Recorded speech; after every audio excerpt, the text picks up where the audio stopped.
Hey everyone, welcome back to Mr.X Files. If you're new here, this is the place where we dive into the mysteries that keep you up at night. Whether you're here to relax, fall asleep, or spiral into an existential crisis at 3 o'clock in the morning, you're in the right place. Drop a comment. Let me know where you're watching from and what time it is for you. And yeah, if you haven't already, hit that subscribe button. My name is Daniel Havers, and I should have died in 1987. That's not an exaggeration. It's math. Cold, unfeeling probability. The kind found in actuarial tables that no one at Pi Defense Systems ever seemed to look too closely at. If they had, they might have noticed the risks. That working on certain projects carried a higher chance of dying than some war zones. And no one said a damn word. But I'm getting ahead of myself. Let me take you back. Back to when I met Vimal.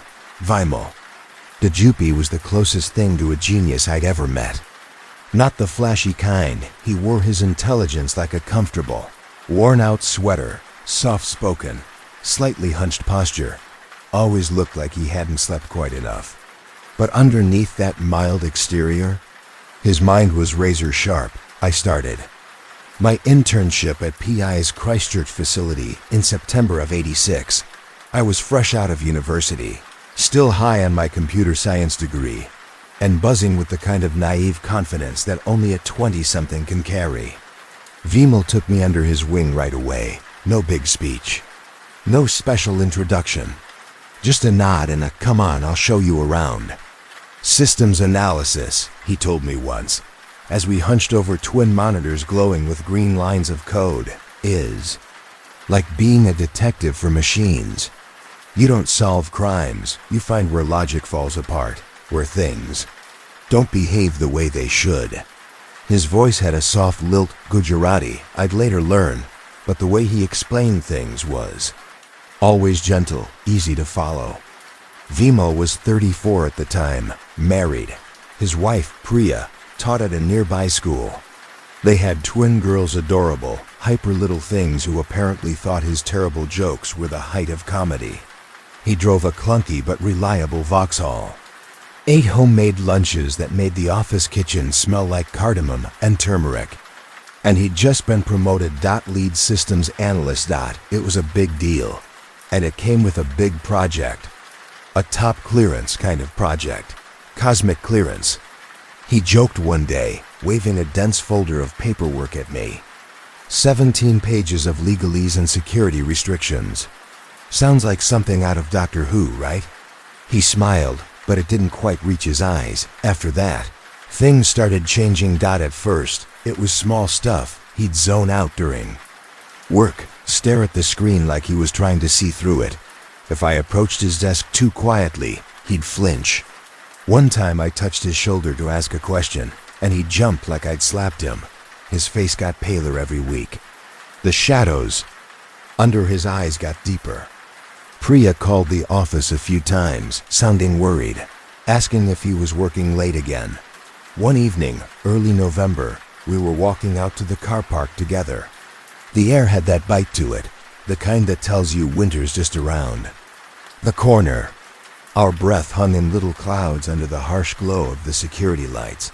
I asked, "You okay, Vimal? You've been off lately." He stopped walking, just stopped. Stared straight ahead like he was listening for something in the dark. Then he said, quietly, "Daniel, do you ever feel like you're being watched?" I turned to look. The lot was empty, silent except for the hum of the lights. Not even a wind blowing. Here? I asked, or in general. He didn't answer right away. He fumbled with his keys and dropped them, hands shaking a little. When he picked them up and unlocked his car, he gave a tight smile. "It's probably nothing. Just project stress. High clearance stuff messes with your head." That was Thursday, November 13th. On Friday, he didn't come in. His desk sat untouched, screen dark, coffee cup still on the coaster. His lunch was still in the communal fridge, wrapped in foil. It started to smell a bit by the end of the day. By Monday morning, there was still no word. That's when Garrett, our section chief, finally called us into a meeting. Garrett was the kind of guy who looked perpetually nervous, like he was waiting for something to explode. Thin, pale, always fidgeting with the cuffs of his sleeves, and the look on his face that morning, like he'd seen something he didn't know how to explain. Garrett, who always looked like he'd rather be literally anywhere else, called us into the conference room. The air in there was too still, too quiet, like it already knew what was coming. Garrett stood at the front, a sheet of paper trembling slightly in his hands. He didn't look up when he began to read. "It is with deep regret that I must inform you of the death of our colleague, Vimal Dejupi. Mr. Dejupi died on Friday evening as the result of a fall from the Clifton Suspension Bridge in Bristol. The coroner has ruled the death a suicide." For a moment, I didn't understand the words. They just sat in the air like smoke. Then they hit, like a punch to the chest. Suicide? Vimal, who had shown me photos of his daughters in their tiny school uniforms just 2 weeks ago?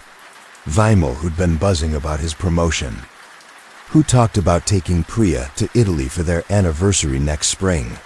The guy who still brought in homemade lunches and laughed at his own bad jokes. I raised my hand. I don't know why, instinct maybe, or just the sudden ache for something. "Solid. Sir, are you certain? About the suicide ruling, I mean?"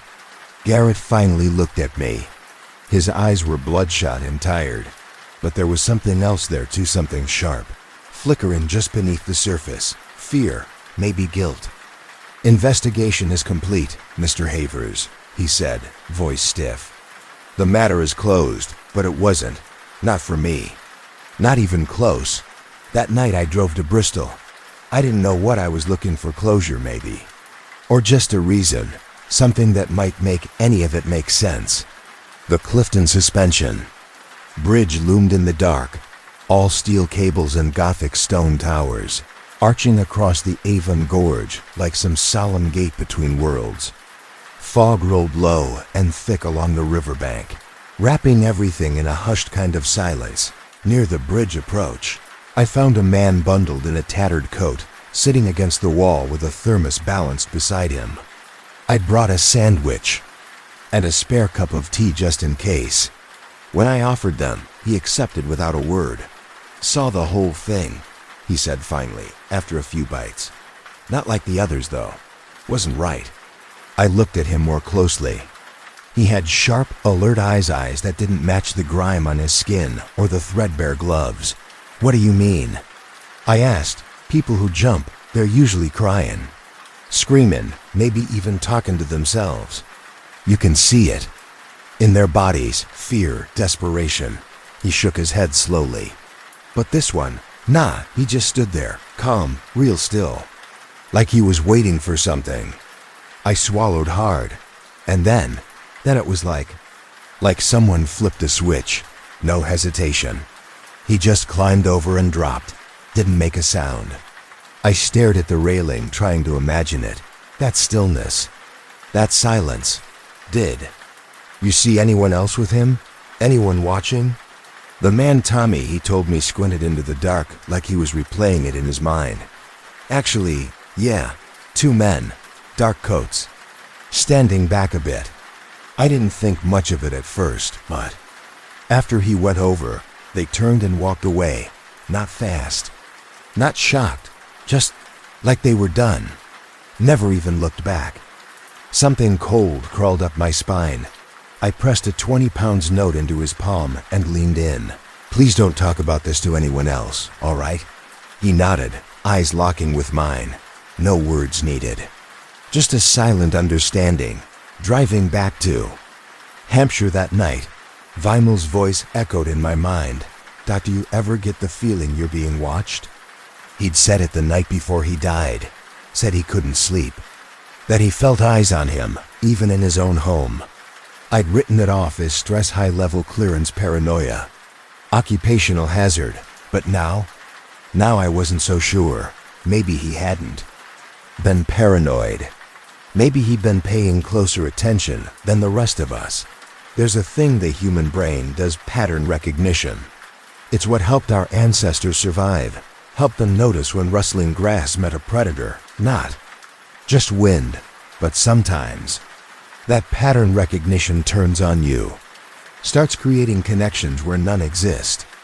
At least that's what I tried to tell myself as I sat in the local library days later, scrolling through old microfilm reels of newspaper obituaries. It started out innocent, a way to cope. I told myself I was just curious, trying to understand how someone like Vimal, someone so full of life, could go so quietly. So suddenly, that's when I found him. Ashad Sharif. The obituary was small, easy to miss, sandwiched between notices for retired school teachers and war veterans. Ashad Sharif, 26, systems engineer at Moroni Space and Defense Systems, died October 5th in Oxfordshire. Death by misadventure, survived by parents and one sister. Death by misadventure, such a polite, bloodless phrase. But I couldn't shake the chill it left behind. The word suicide echoed in my head like a note played on a broken piano flat. Off, wrong. I kept scrolling through the microfilm archive, the dull hum of the machine filling the otherwise silent library basement. I cross-referenced names, dates, employers. Patterns didn't leap out. They emerged slowly, like a Polaroid photograph. Soaking into clarity. Dr. Keith Bowden, age 36, dead in March 1987. His car had flipped over near Aldershot on a perfectly straight road. No other cars involved. No skid marks. Just an overturned vehicle and a man declared dead on the scene. The police blamed alcohol, but his wife swore he hadn't touched a drop since their wedding day 3 years earlier. A month later, in April, Shawnee Warren was found in a lake near Reading. 26 years old, bound, gagged, and somehow the coroner labeled it a suicide. I had to stop reading at that point, stepped outside the building, and leaned against the cold brick wall, trying to stop the tight knot forming in my throat. Suicide? Bound and gagged? It made no damn sense. August of the same year, Trevor Knight, 52, discovered dead from cyanide poisoning in his home. No suicide note. No history of mental health issues. No signs of despair. He was an engineer working on radar systems at Moroni's Stanmore facility. I kept going back, night after night. I'd tell my boss I was staying late for overtime, but really I was at the Central Library, combing through newspaper archives and company records. Dr. John Britton electrocuted in his garage. Professor David Sands drove straight into the side of a concrete building at high speed. No brake marks. Richard Pugh hanged in his flat. Neighbors said he seemed perfectly normal the day before. Each death came with a clean, official label. Suicide, accident, misadventure.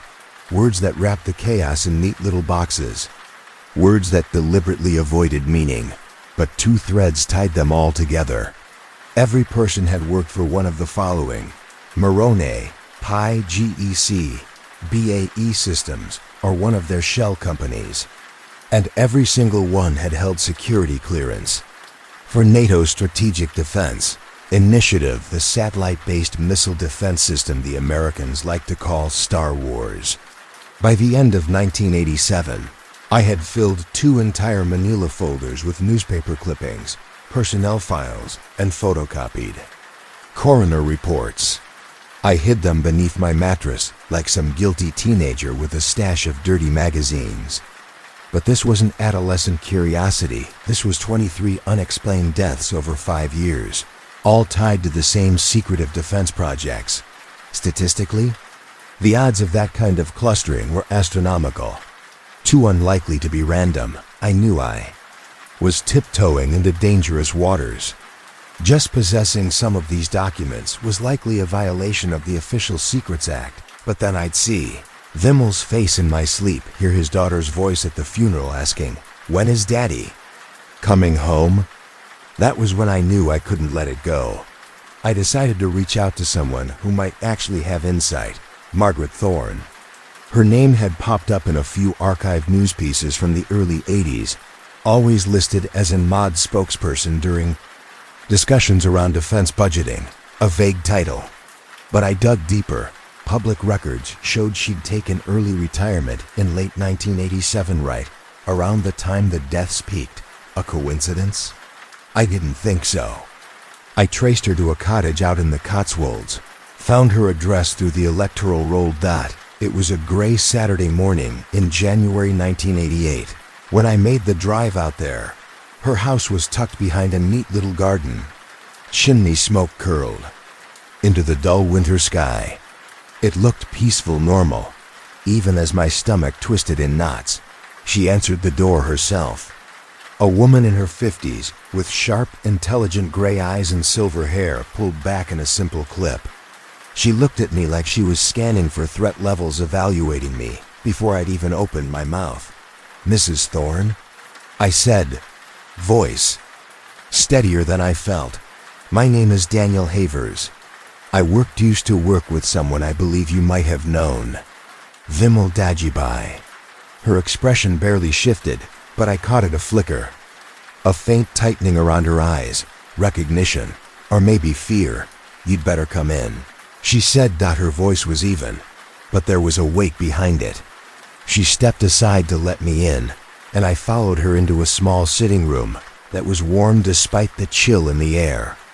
The space was cluttered in a comforting way, books stacked on every flat surface, a pair of cats dozing on mismatched cushions, and a faint scent of lavender and old paper lingering in the room. It didn't feel like the home of someone once buried in government secrets. It felt lived in, human, real. She didn't ask if I wanted tea.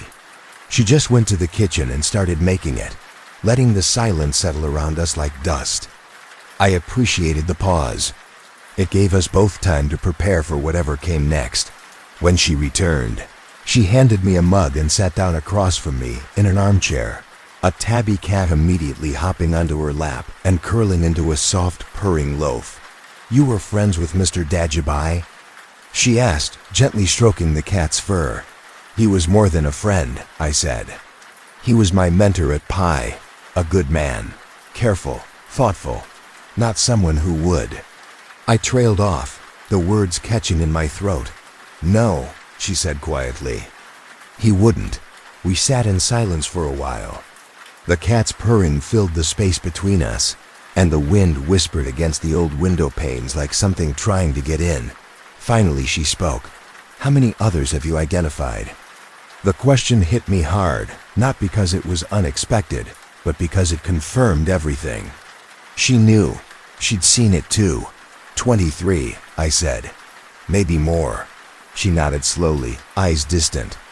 "I had 27 when I stopped counting." "Why?" "Did you stop?"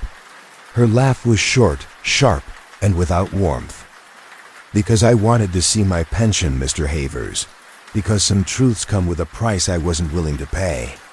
And yet, here she was, talking to me. Maybe age had worn down her fear. Or maybe the silence had become too heavy to carry alone.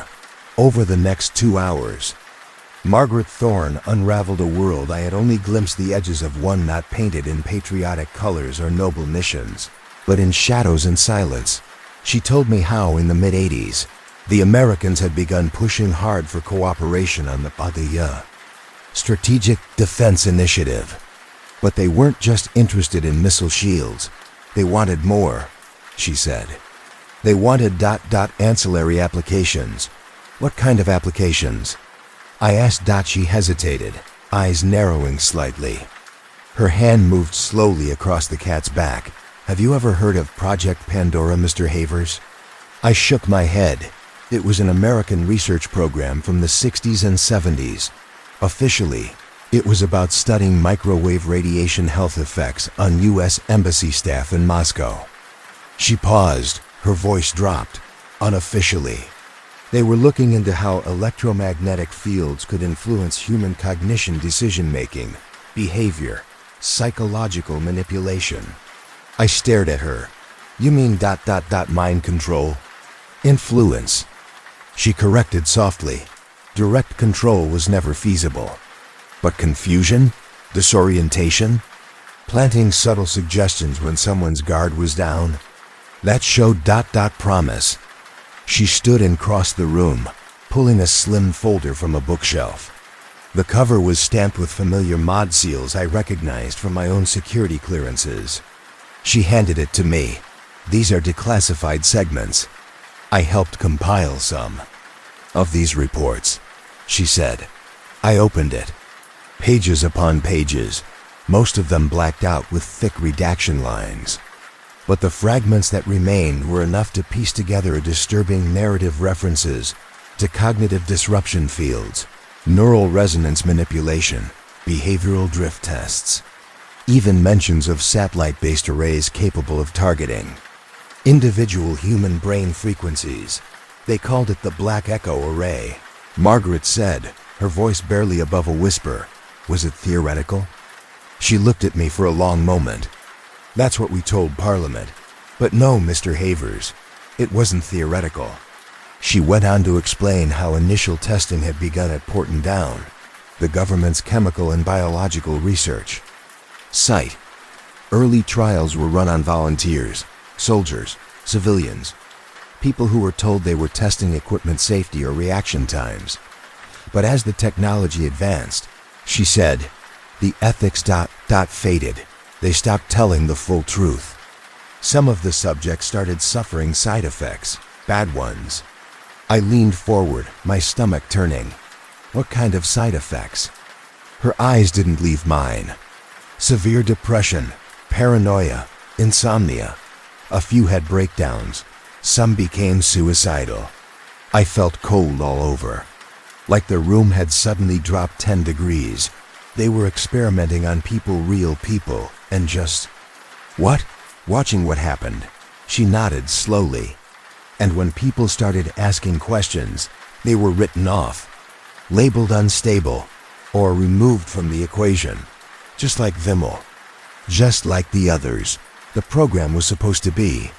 Shut down in 1985. That was the official story, anyway. But the Americans, they were fascinated by the results. And when Americans show interest in British defense tech, careers are made or broken, depending on who decides to cooperate. I kept thinking about Vimmel. The last time I saw him, he was in the car park, asking if I'd ever felt. Watched. There was something haunted in his eyes that day, something I brushed off at the time as stress. Now I wasn't so sure. I thought about Asha's Sharif tied to a tree, a shotgun propped against his body like some grim theater. They said it was suicide. Just like Shani Warren, found bound and gagged in the middle of a lake and still somehow ruled self-inflicted. You think they were test subjects? I asked, my voice quieter than I expected. Margaret nodded, slow and grim. I think they found out what they were really working on. And I think they tried to stop it. She didn't say anything more. Just walked me to the front door as the late afternoon sun slanted across her garden. A tabby cat stretched out lazily beneath a rose bush, oblivious to the weight of the conversation. "Be careful, Mr. Havers," she said softly. "Some secrets have bodyguards." Driving back to Hampshire that evening, I couldn't shake the feeling that a car was following. And me, not aggressively, just there. Far enough not to raise alarm, but never fully disappearing from my rear view. A dark shape 2 car lengths back, holding steady through roundabouts and lane merges. Paranoia, I told myself. The same mental loop that had trapped Vimmel, maybe, occupational hazard. Still, when I finally pulled into the car park outside my flat and that car drove past without slowing, I realized how strangely exposed I felt walking across the empty lot. Every footstep echoed. The key in the door felt slow, fumbly. That night, sleep didn't come easily. I lay there in the dark, staring at the ceiling, Margaret's voice running laps through my head like a whisper I couldn't shake. Black Echo Array, neural resonance testing, cognitive disruption.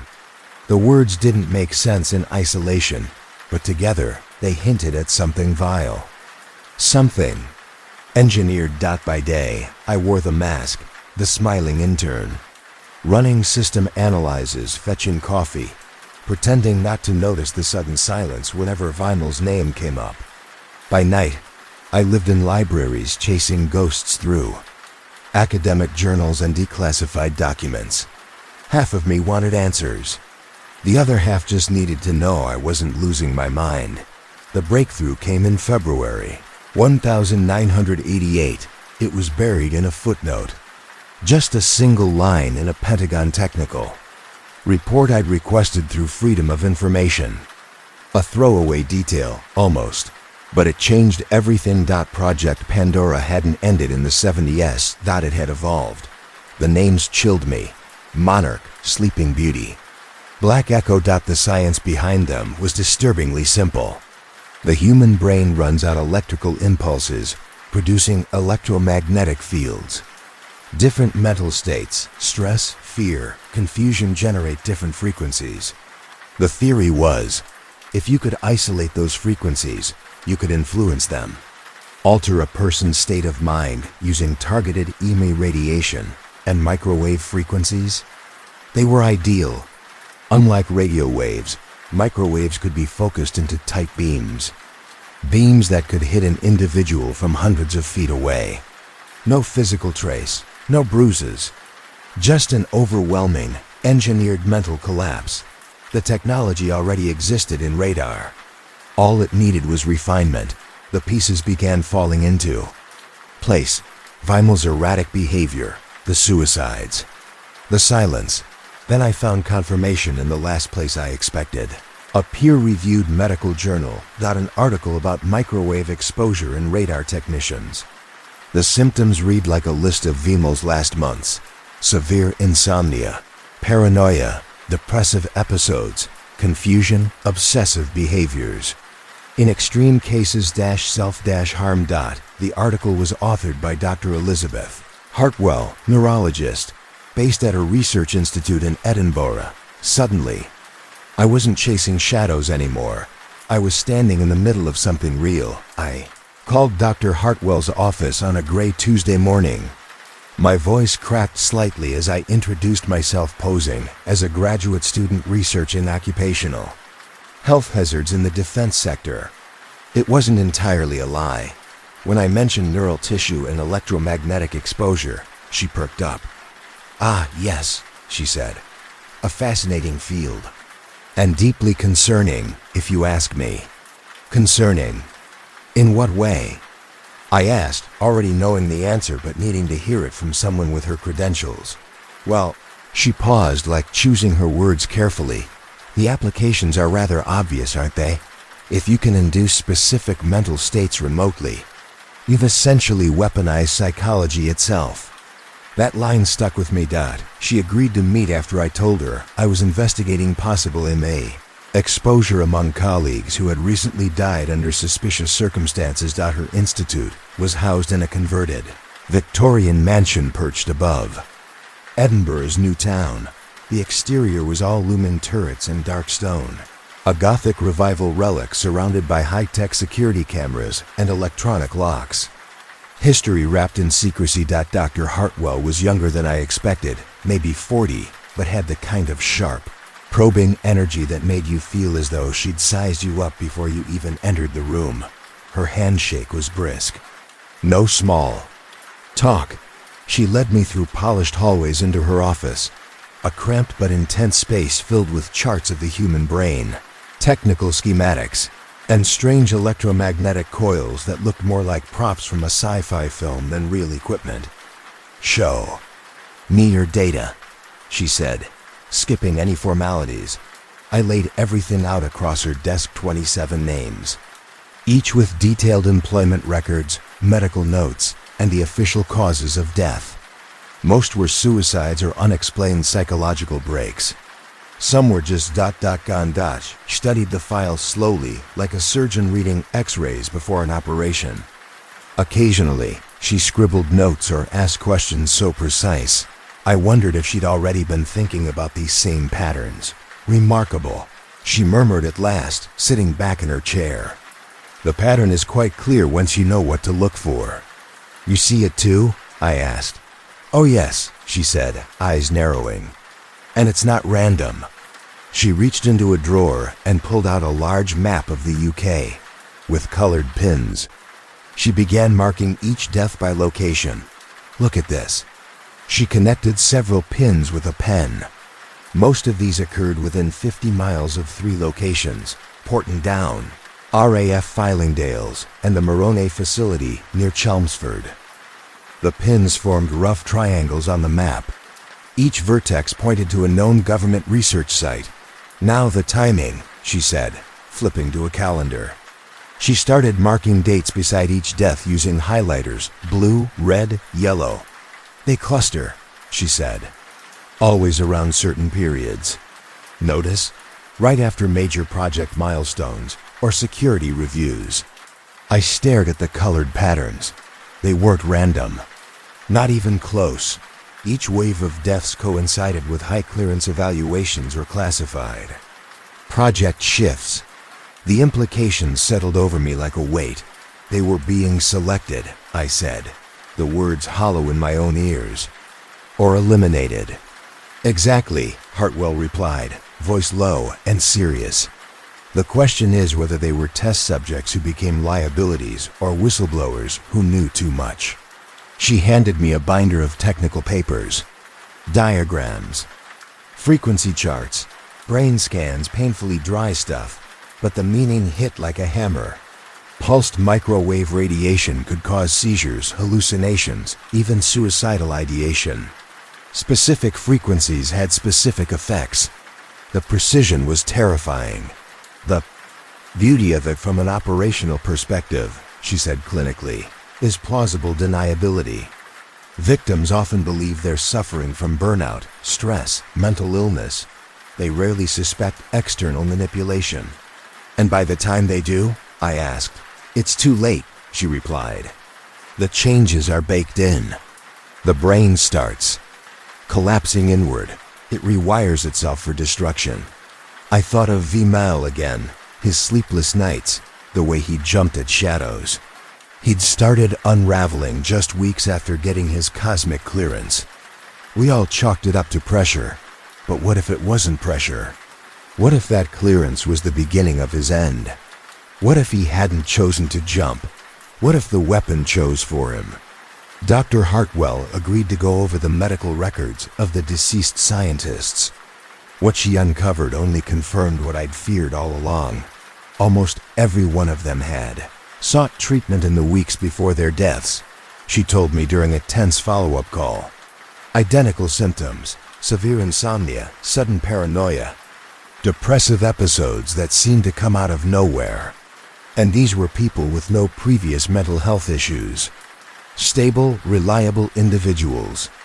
There was a pause, the quiet crackle of the line filling the space between us. It's like they were all developing the same neurological condition.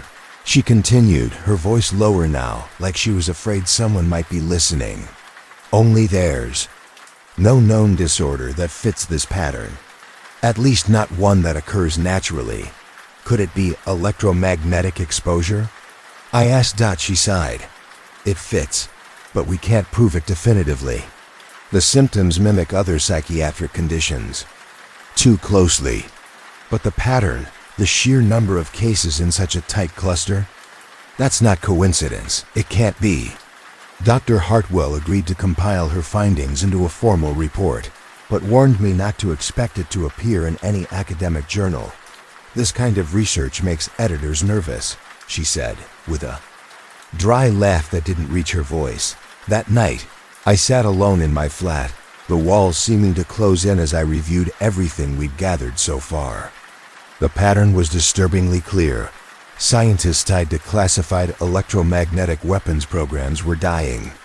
Their deaths were being labeled suicides or accidents, but the symptoms were too specific, too identical. Microwave-induced psychological manipulation, an idea once dismissed as conspiracy, fit every piece of the puzzle. They weren't taking their own lives. They were being targeted, murdered, and the weapon was the very technology they'd been developing. I finally drifted into an uneasy sleep sometime after midnight. The ringing phone jolted me awake at exactly 2:17 a.m., My heart hammered as I fumbled to answer it. Havers, I said, my voice groggy. The voice on the other end was electronically distorted. Genderless, accentless, completely untraceable. Stop. Digging where you don't belong, Mr. Havers, the voice said. I sat up straighter, pulse racing. Who is this? A friend, the voice replied. Someone who doesn't want to see your name added to the list. Click. The line went dead. I stared at the phone for a long moment, then stood and checked every lock on every window and door. Everything was secure, but it didn't help. I could feel it, eyes in the dark, watching me through the narrow slit in the curtains. I kept the lights off and sat in the living room for the rest of the night, staring at the empty street. Nothing moved. No cars, no footsteps, just silence. But something was out there. I was sure of it. By morning, I couldn't take it anymore. I called in sick and drove straight to London. If I was being watched and it was time to stop playing it safe. I needed help, real help. People with influence, with reach. People who could bring this story to light. Even if it meant breaking through layers of government secrecy. But that proved harder than expected. The first 3 journalists I contacted heard me out, asked for evidence, then backed off after checking with their editors. One of them was blunt. Defense-related suicides? That's legal quicksand. No one wants to publish something that'll get them sued or worse. But the fourth, she was different. Sarah Chun, investigative reporter with The Guardian, mid-30s, soft-spoken but sharp-eyed, with the kind of presence that made you feel like she saw straight through you. We met at a crowded pub in Bloomsbury, sitting in a back corner booth where conversations blended into the hum of the after-work crowd. She flipped through my folder of documents, eyes scanning every page with quick efficiency. 27 deaths, she murmured, all working for defense contractors, all ruled suicides or freak accidents, and all involved with classified electromagnetic research. She took out a small notepad and began writing in shorthand, pausing now and then to ask questions that were too precise to be casual. She wasn't just curious, she understood. When I finished explaining the electromagnetic weapon theory, she set the folder aside and leaned back in the booth, arms crossed, eyes narrowed. This is potentially explosive, she said quietly, and for the first time in weeks, I felt like I wasn't alone. She finally looked up from the folder, her voice low but firm. This is huge, Sarah said, but it's also completely unprovable through normal means. No official's going to confirm anything about classified projects. Without an inside source, it's just theory. I hesitated. What if I could get you an inside source? Her eyes sharpened immediately. You have access to classified materials? I paused again. This was the line, the moment where everything could fall apart. Crossing it would mean the end of my career, possibly my freedom. But I saw Vimmel's face again, and the others, dozens of brilliant, innocent people whose deaths had been brushed aside like they were meaningless. I might be able to access certain files, I said carefully. Hypothetically. Sarah raised an eyebrow. Hypothetically, that would be incredibly dangerous. For both of us, would you still be interested? For the first time that evening, she smiled. Hypothetically? I'd be very interested. We agreed to meet again in a week. That gave me just enough time to figure out if I could actually do what I was proposing. Time to weigh the risks and time to act, if I was serious. PIE security was strict, no doubt about that, but not impenetrable. As an intern, I had access to the general computing network, and more crucially, some of the full-time employees weren't nearly as careful as they should have been. It was a matter of waiting for the right moment. That moment came on a Friday evening in March. Most of the staff had cleared out early for a retirement party.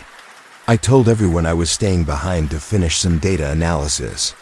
No one questioned it. By 8:30 p.m., the corridors were nearly silent, just the distant hum of HVAC and the occasional creak of old piping. I made my way to Garrett's office. Garrett, our section chief, was obsessive about project security, but oddly negligent about his personal space. His office was always cluttered with open files and coffee cups. And more importantly, he had a bad habit of leaving his workstation active when he stepped out. That night, his terminal was still logged in. The Pi logo floated lazily across. The screensaver, bouncing in slow arcs. My hands trembled as I took the seat and moved the mouse. The screen blinked to life.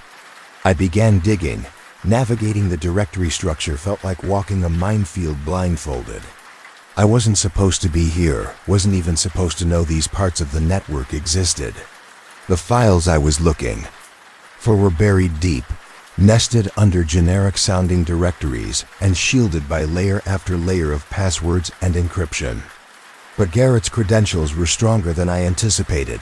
Within 30 minutes, I found a folder labeled GEC Black Coordination. My stomach tightened. The documents inside weren't just research papers or project updates. They were blueprints for something sinister, systematic, government-sanctioned murder hidden behind layers of official jargon. One memo from 1987 discussed cognitive breach risks among personnel with cosmic clearance. Anyone showing psychological instability, insomnia, paranoia, depression was marked for enhanced monitoring intervention. The language was carefully sterile, cold, but the meaning was unmistakable. Then I opened a file labeled Operation. Silence. It hit like a punch to the gut. There was a list of names. My eyes scanned it frantically. Dajibai, Vimal, others from the research. Names I recognized. All marked with cryptic notes. Cognitive breach confirmed. Intervention authorized. Post-operational disposal complete. They weren't documenting the deaths. They were ordering them. Another file detailed something called the Black Echo Array. The more I read, the colder I felt. The array consisted of satellite-mounted microwave transmitters, disguised as ordinary communications, and GPS hardware capable of directing ultra-precise electromagnetic waves to any location on Earth. The target didn't even need to be in the open. Just somewhere without heavy shielding. The system used something described as electromagnetic resonance signatures, basically neurological fingerprints unique to each person. Once a target was identified and mapped, the array could isolate them in a crowd, focusing the frequency with terrifying precision. The range? Technically unlimited. It could trigger psychological collapse remotely and cleanly. No fingerprints, no visible wounds. Just a neat obituary. A clinical manual broke it down step by step. Step 1. Target identification via security file cross-reference. Step 2. Neural mapping using passive surveillance data. Step 3. Frequency tuning based on individual resonance profile. Step 4. Deployment via orbital array. My pulse thudded in my ears. This wasn't some theoretical nightmare. It was operational, real, active. And now, I knew about it. They'd made murder a system cold, calculated, terrifyingly efficient. It started with routine security interviews. That's how they got close. Just a few harmless questions, some standard procedures. Then came covert frequency scanning, tailored to each person's unique resonance pattern. It sounded like science fiction, but it was real. Step 2. Frequency calibration, matching the brain's natural rhythm. Then gradual exposure. A protocol designed to alter a person's mind slowly, invisibly. Step by step, they would push the target toward a specific psychological state. The final stage? Intervention. A cleanup operation dressed up as a mental breakdown or suicide. There were flowcharts, efficiency audits, and quality control notes. Assassination had become a bureaucratic machine, but the document that chilled me the most had a plain heading. Porting down test results. I'll never forget the way my hands trembled as I scrolled through it. The file detailed experiments on volunteers, people who had no idea what they were signing up for. They were told they were helping with safety, evaluations for new equipment. In truth, they were being dosed with targeted microwave frequencies. They didn't even know. They weren't warned. No consent, just manipulation. Over the course of days, sometimes weeks, researchers monitored them. And the results? Unbelievable. Within 72 hours, subjects exposed to certain frequencies developed deep, soul-crushing depression. Others turned. Paranoid, convinced they were being watched, followed, listened to. The most vulnerable didn't last a week before spiraling into active suicidal thoughts. The report was clinical, emotionless. Cognitive disruption protocols demonstrate 94% effectiveness across the sample population. Recommend immediate deployment for operational security applications. I stared at that sentence for a long time, bile rising in my throat. I knew I had to act. I couldn't just walk away. So I copied everything, every document, every chart, every image onto floppy disks. The ancient computer whirred and clicked with every file I saved. My fingers were slick with sweat. I kept glancing over my shoulder.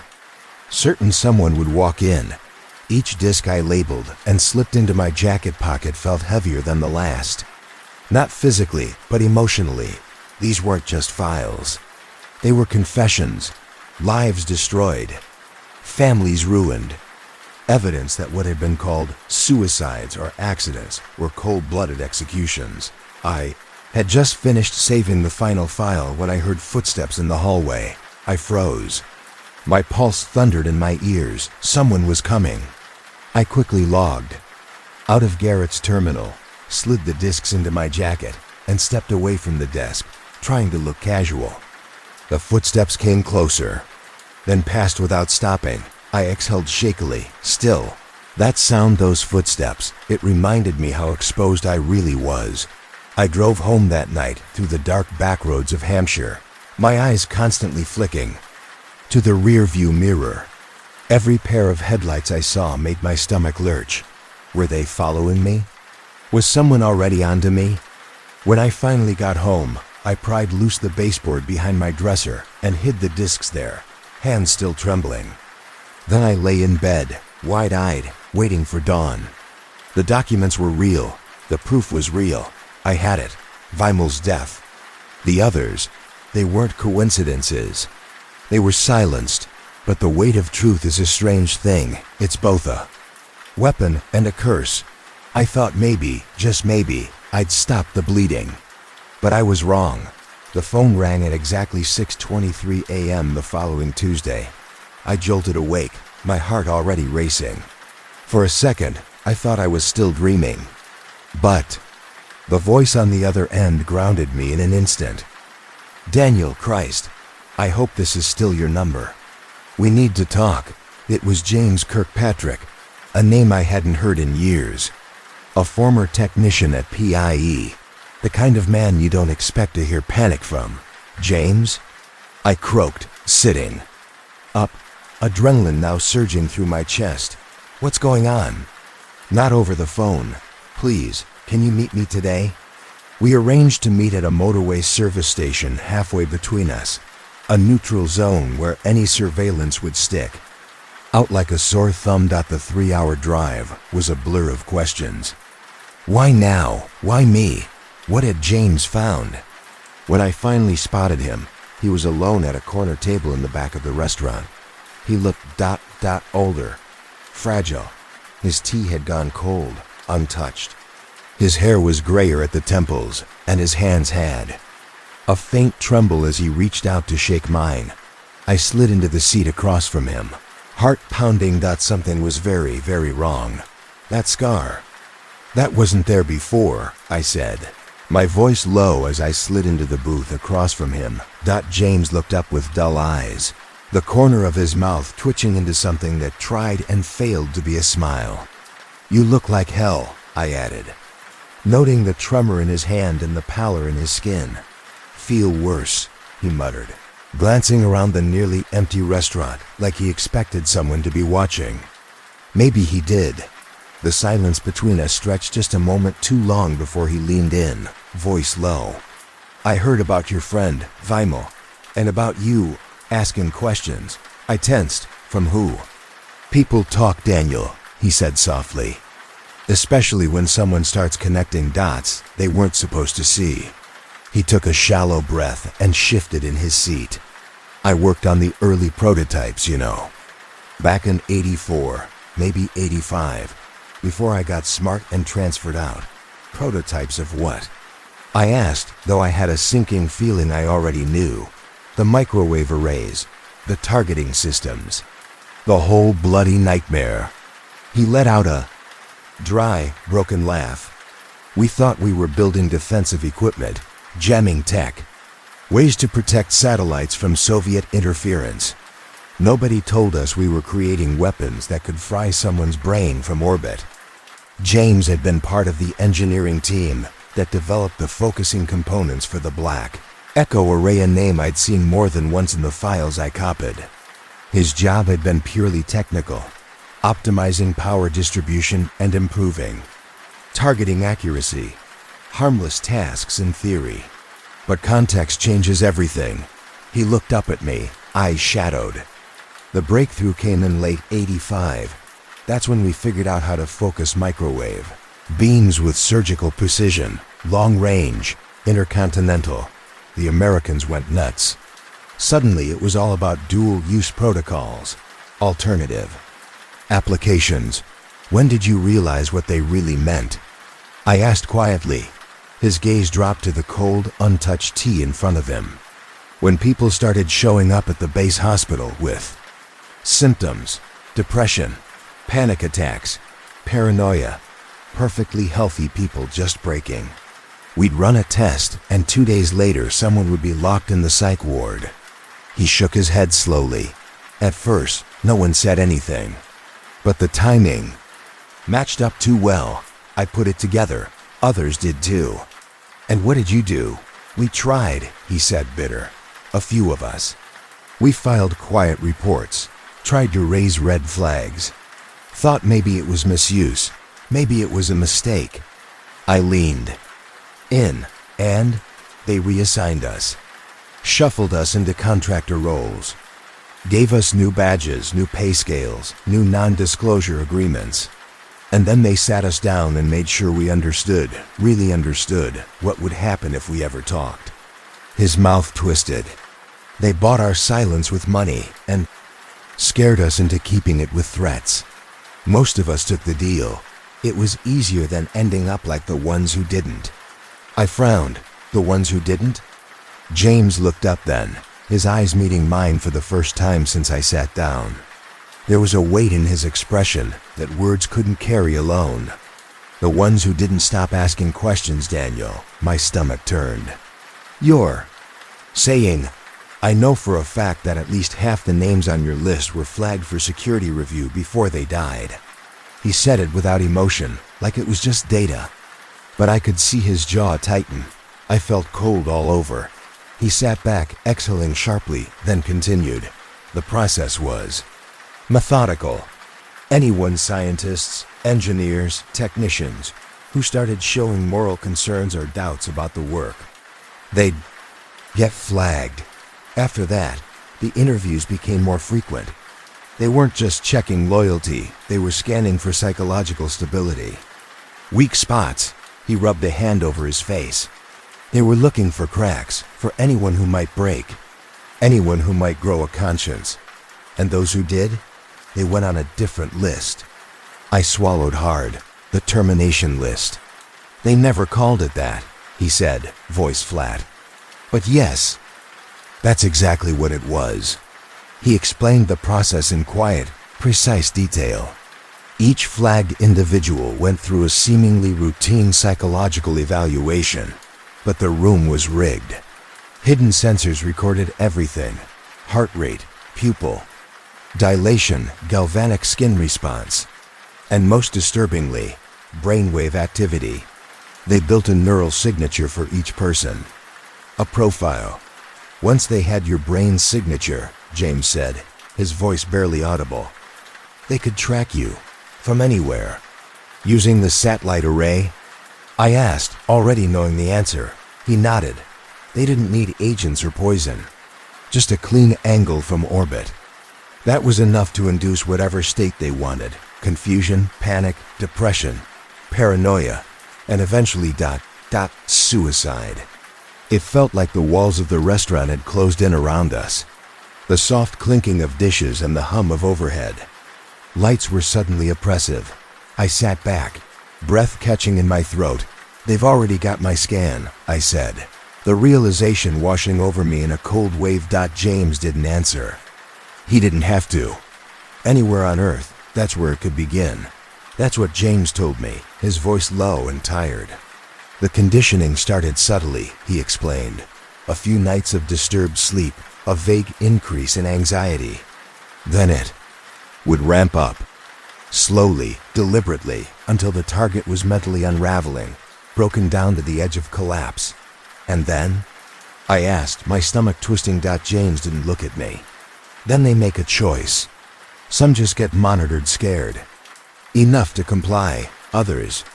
He let the sentence hang in the air like smoke.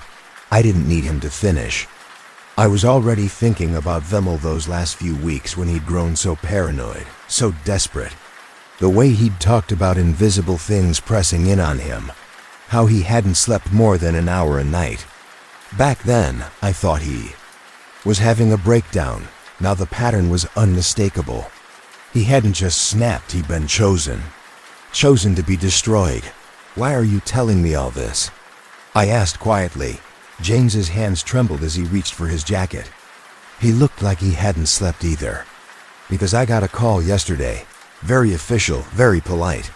They want to schedule a routine follow-up security interview next week. Our eyes met. His were wide and haunted. After 3 years. Out of the system, 3 years of quiet civilian life. They suddenly care about my clearance? You think they're coming for you, I said. I know they are, he whispered. Daniel ... I'm next. His words hit me like ice water. Down my spine. If they were targeting James now, it meant they knew. About us, about the investigation. And it meant they were accelerating their timeline. What are you going to do? I asked. Run. Tonight. I've got a cousin in Ireland. Doesn't ask questions. He stood, pushing his chair back, but stopped before walking away. There's something else you need to know, he added. Something important. The tech. It never worked the way we thought it would. I stared at him. What? Do you mean? It worked too well, he said bitterly. The effects were supposed to be temporary, something we could reverse. Just scare them a little, nudge behavior. But after a while, the changes were permanent. Neurological damage. Some of the subjects, they never recovered. Even when the microwave targeting stopped. The restaurant suddenly felt too bright. Too open. I looked around, half expecting a man in a dark coat to be watching from a corner booth. You're saying the suicides, Vimmel, the others, they were unavoidable? James pulled on his jacket, his hands still shaking. I'm saying once they flipped the switch, there was no stopping it. These people were already dead. They just didn't know it yet. He paused, then added in a low, bitter voice. They weren't just killing people, Daniel. They were testing the system, perfecting it. He dropped a few bills on the table and walked out without another word. I sat frozen, watching him cross the dim car park toward a battered old Ford. He kept glancing over his shoulder, scanning for watchers. Paranoid? Maybe. But paranoia was a survival instinct now. The Ford pulled away and disappeared into traffic, carrying one of the last people who could verify what I had uncovered. I never saw James Kirkpatrick again. 2 days later, the local news reported that a man matching his description had been found dead in his flat. Suicide by hanging, they said. The report noted he'd been struggling with unemployment, depression, money problems. None of it sounded like the man I'd met at that service station. Not the fear, not the fire, not the resolve. It was a warning. They were cleaning house. Sending a message. You speak, you disappear. That night, Alone in my flat, I sat with the copied discs hidden behind a loose baseboard in the wall. My hands were cold. My mind was racing. But I knew what I had to do. I picked up my phone and called Sarah. "Chun, I have everything," I told her. "Names, dates, technical specs. It's all here. Proof that 27 people were murdered. Not by terrorists, not by accidents, but by their own government." There was a pause on the line. "When can we meet?" she asked. "Tomorrow," I said. "But Sarah, after this, there's no going back. Not for either of us." Her voice was calm, steady. "Some stories are worth the risk." The Guardian's offices looked like a bunker. Brutalist, gray, unwelcoming. Somehow perfect for the kind of truths that protected dangerous, buried ones. Sarah met me in the lobby. Her expression was unreadable, cool as ever. Without a word, she led me through 2 layers of security, then deeper into the building's core. And I followed her, carrying the truth that would change everything or destroy us both. We worked in a windowless conference room that felt more like a bunker than an office, the air heavy with silence and urgency. Across the long table, we spread out the copied files, dozens of pages, technical manuals, internal memos, laying them down like forbidden relics from some ancient, deadly conspiracy. Sarah sifted through them with the practiced efficiency of a seasoned investigative journalist. Where I saw chaos, she found patterns. She grouped documents by type, cross-referenced timelines, and sketched out a web of connections that turned my scattered fears into something horrifyingly real. After hours of poring over the evidence, she sat back, her eyes fixed on a single sheet of targeting schematics. "This is extraordinary," she said softly. "You've uncovered what looks like a systematic assassination program. Not external enemies, British citizens. Executed to protect classified research." I said nothing. The weight of it was still sinking in. "If even half of this is accurate," she continued, tapping the documents, "it means elements of the British government have been murdering their own people. This isn't just a scandal, it's treason, revolutionary stuff." She held up a dense technical manual, scanning the diagrams of microwave-based neural disruption. "We need verification. Independent confirmation that this technology actually exists. We can't publish this without bulletproof evidence." I had anticipated this. I gave her Dr. Hartwell's contact details.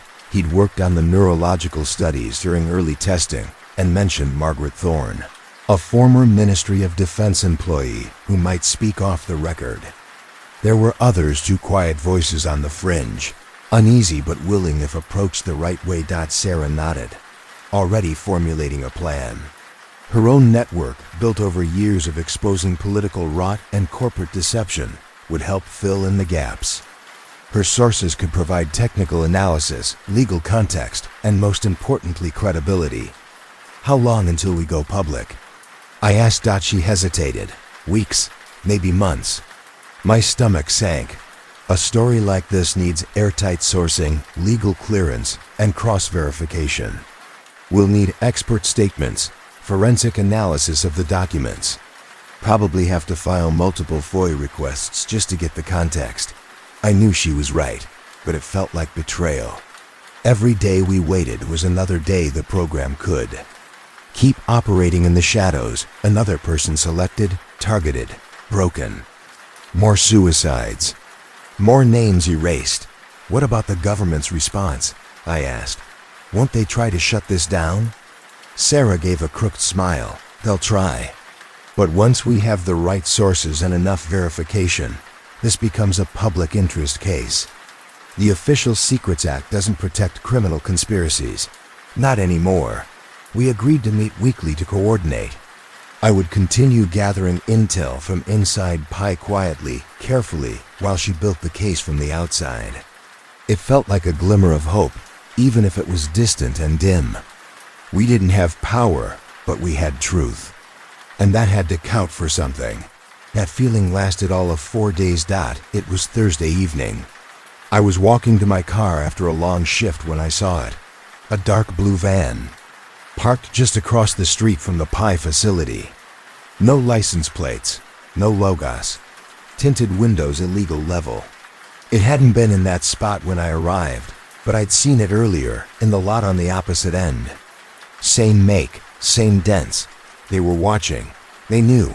I hadn't told anyone where. The discs were hidden, and as far as I knew, they hadn't found them yet. But that didn't mean they wouldn't, or that I was safe. I drove out to the next village and found an old red phone box near a pub. I dialed Sarah using a payphone, our pre-arranged phrases on my tongue. "The holidays are canceled," I said. Meaning, the investigation has been compromised. Possibly permanently. A pause. Then her voice, calm but sharp. "The travel agents are very interested in your itinerary." Translation: "They're watching you. Be careful. Can you protect the photographs?" "The discs?" she asked. "For now," I said, "but storage is becoming a risk." "Meet me at the usual place tomorrow," she said. "We'll arrange new accommodation." I didn't go home that night. I paid cash for a Travelodge room under a name pulled from a fake ID I'd made back in university as a prank.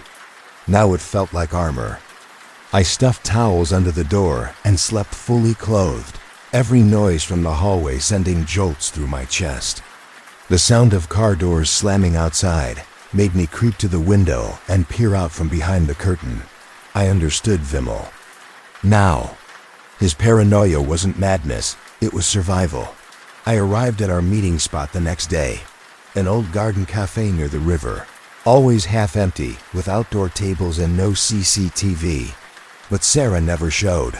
I waited 2 hours. I called her phone. No answer. I checked my messages. Nothing. Just silence. And I knew I wasn't just being watched anymore. I was alone.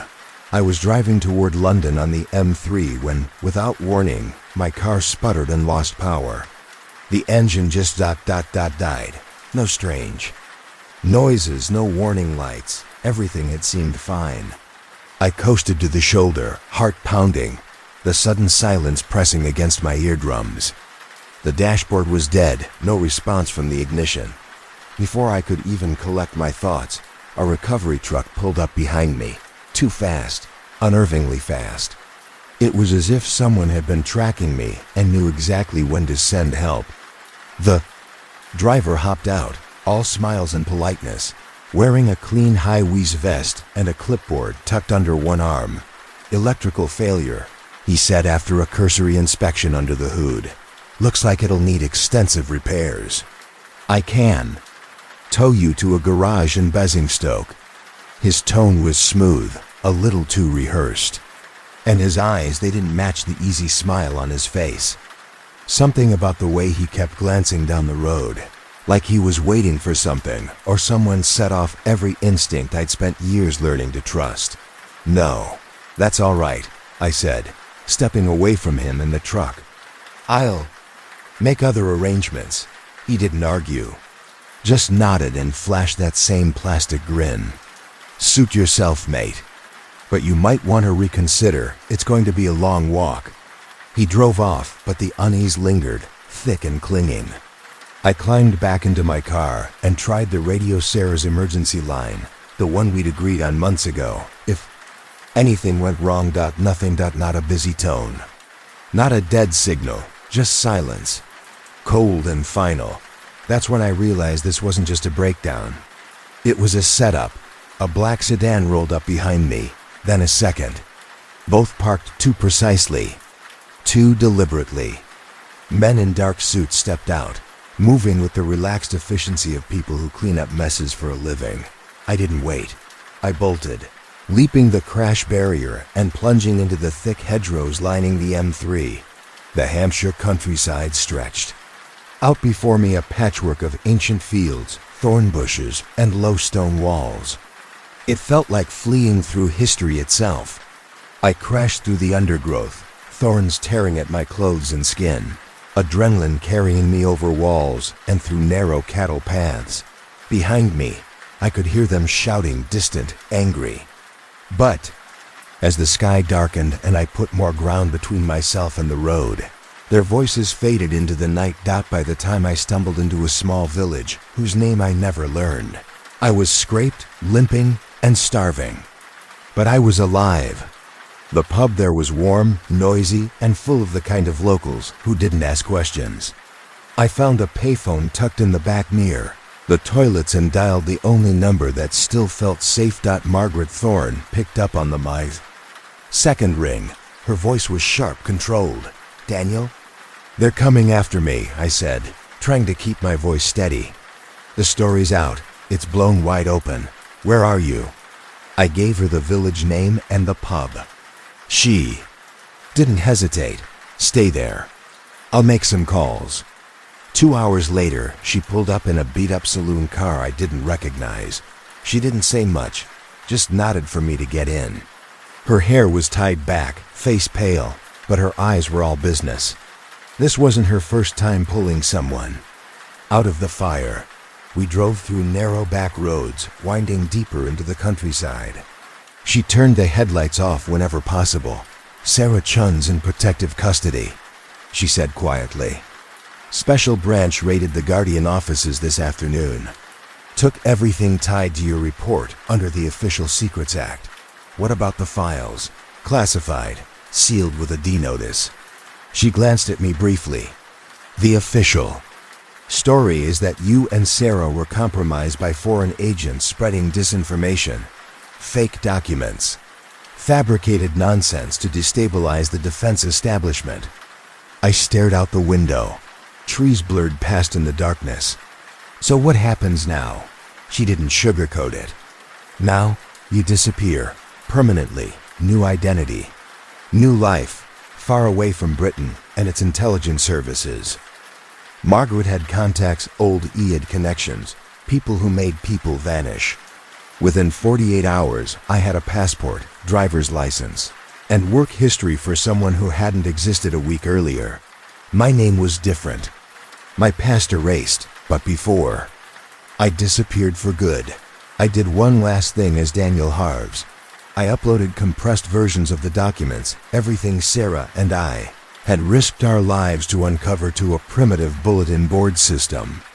One of the old online forums, a precursor to what the internet would eventually become. I buried the files inside technical discussions about Unix architecture and modem drivers. Hidden in plain sight. Then I set the upload to post automatically. In January 1995, 7 years into the future, long enough for the storm to pass, recent enough for it still to matter. And then I was gone. That post, my last act as Daniel Harves, went live exactly as scheduled. It appeared quietly, buried in a dusty corner of the internet, a Usenet newsgroup devoted to conspiracy theories and government cover-ups. For 12 hours, it sat there just long enough. A few sharp-eyed researchers and digital sleuths noticed it. People who had spent their lives chasing the hidden stories behind the headlines. Some of them instantly recognized what they were looking at. Encrypted files, military jargon, references to projects no one was supposed to know existed. Then it vanished, scrubbed from every server, wiped from public archives, gone like it had never been there at all. The internet, for all its reach, has a fragile memory. When powerful people decide a piece of information needs to disappear, it disappears. But the truth is harder to kill. Because stories, real stories, don't just live in code or databases. They live in whispers, in dog-eared printouts passed hand to hand, in the quiet conversations between people who know how deep the rot goes. These stories travel through old-fashioned networks, human ones, and those are much harder to erase. I've lived the last 30 years under a different name, in a different country. No ties to defense contracts. No more electromagnetic weapons or classified briefings. The man I used to be, Daniel Harves, died in 1988. Not officially, of course, but in every way that mattered. Along with him died my naive belief that if you just revealed the truth, the world would fix itself. It doesn't. Sometimes, late at night, When sleep won't come and the silence grows too heavy, I find myself wondering, did it ever end? That program, the one that cost Vimal and so many others their lives, did someone somewhere decide it was too dangerous to keep running? Or did it just go deeper underground? Are there other lists now, other names waiting their turn? Are there families who will one day receive a phone call or a visit telling them their loved one died in some improbable, unexplained way? The technology we stumbled upon, what killed Vimal, was too elegant in its cruelty to be shelved. Silent, undetectable. No fingerprints, no trace. Just a person, healthy one day, gone the next. Somewhere in some nondescript building with no signage, I'm sure there are engineers perfecting that technology, scientists refining it, executives approving budgets for programs with names you'd never recognize. And while they do that, the rest of us go on pretending we're safe. Tonight, though, I want to take you somewhere else. To another mystery. One that's endured longer than my story, and chilled the blood of anyone who's looked too closely at it. I want you to imagine it's winter, deep in the Ural Mountains. 1959. A group of young adventurous students, all of them huddled together inside a tent pitched on the windswept slope of a mountain known locally as Dead Mountain. Snow howls outside. Inside, there's warmth, laughter, someone scribbling in a journal by flashlight. Plans are being made for the next day's hike. They don't know it yet, but this is their last night alive. This is the true story of the Dyatlov Pass incident, a mystery that's haunted investigators, scientists, and skeptics for over 6 decades. My name is James, and for weeks now I've been drowning in reports, autopsy documents, faded photographs, and barely legible expedition notes. The deeper I go, the more I find myself straddling a line between historical fact and something darker. Something that feels like a nightmare bleeding into the real world. So let's go back. Together, let's walk through it, one step at a time. Like we're investigators reopening a cold case. It begins in late January, 1959. 10 experienced ski hikers from the Ural Polytechnical Institute set out to reach a remote peak called Otorten. In the northern Urals, most were in their early 20s, bright, athletic, full of promise. 7 men, 2 women, and 1 older instructor. Their leader was Igor Dyatlov, just 23 years old. A radio engineering student with a calm, capable demeanor that earned him trust and respect. On January 23rd, they received their route book, the official go-ahead, and left the city of Sverdlovsk by train. Picture it. They're crowded onto a long-distance Soviet train, clanking through the winter landscape, spirits high. Someone's brought a mandolin. Maybe they're singing, maybe joking about the cold. They were doing what they loved. 2 days later, they reached a remote mining town on the edge of the Ural Mountains, a place that also served as home to a harsh gulag camp, a chilling reminder of where they were. From there, they caught a bus, then managed to hitch a ride in the back of a lumber truck bound for the northern settlement of Vizay. That was the last inhabited place on their route. You can imagine the locals watching them with a mix of pride and concern. University kids, confident, brave, maybe a little reckless, because the route they planned, it was a Category 3, meaning it was one of the most difficult in the region, and they were doing it in February, the deadliest month. On January 27th, they left Vizay, skis strapped to their backs, unaware they were stepping into the heart of a mystery that would outlive them all. Vijay and his group had begun their journey into the icy wilderness with high hopes, despite the physical strain already taking its toll on one of them. Yuri Yudin, the quiet and thoughtful one of the group, had always battled health issues, rheumatism, and a congenital problem that made walking painful, especially in the cold. By January 28th, his knees had become too swollen, too stiff to ignore. "I can't keep up anymore," Yuri admitted, his breath visible in the frigid air. He winced as he lowered himself onto a nearby rock, rubbing his joints. It's getting worse by the hour. Vijay placed a hand on his shoulder, concern flickering across his face. You've done more than enough, Yuri. Go back to Vitsai. Rest. We'll be fine. Yuri nodded reluctantly. As he turned back down the mountain alone, snow already beginning. To dust his shoulders, he couldn't have known that his painful decision would make him the only one to survive. The others, his friends, his family and spirit, he would never see alive again. The remaining 9 pressed forward into the desolate wild, laughing and pushing through fatigue as if to will the cold away. Thanks to the group's detailed diaries and photographs recovered much later, investigators were able to retrace their journey step by step. By January 31st, they had reached the edge of a highland area and decided to cache some of their extra food and gear in a wooded valley reserves for the return trip. That day, the group was still in good spirits.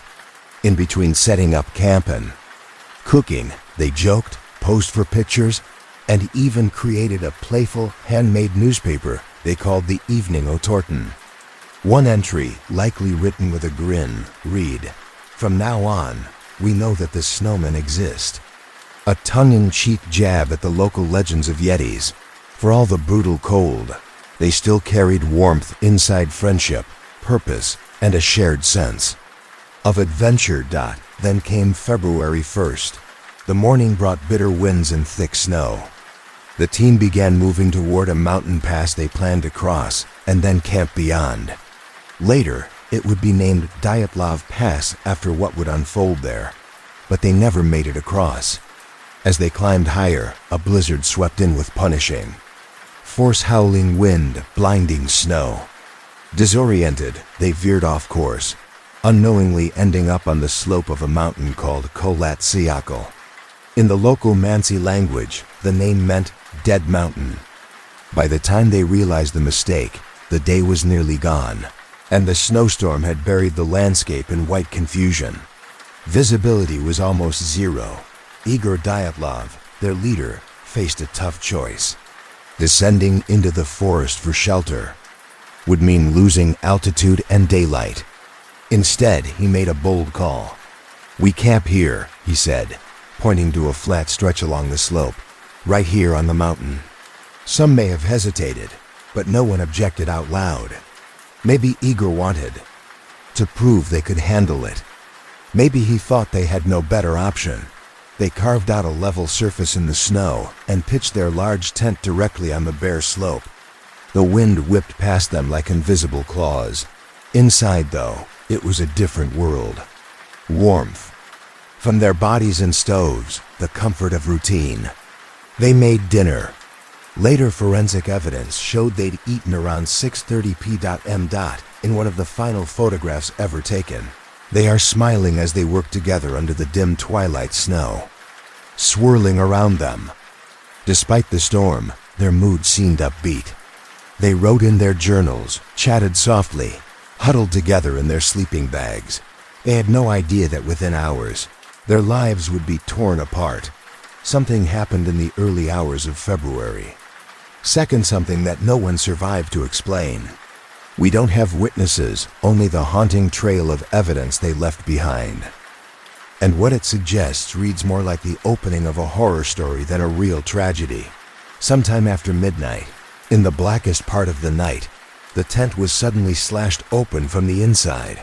Not unzipped, not torn by wind. Cut deliberately, as if someone or all of them had needed to escape immediately. The campers fled barefoot and nearly naked into the storm. No coats, no boots, no flashlights, no axes. Nothing that would have helped them survive even minutes in those temperatures. It was minus 30 degrees Celsius, minus 22 degrees Fahrenheit. The wind was unrelenting. They had run from their only shelter into the killing cold. Try to picture it. Snow tearing at your skin like sandpaper. Darkness so complete it swallows everything, and something some unknown. Terror driving you out of your last refuge. Whatever forced them out of that tent.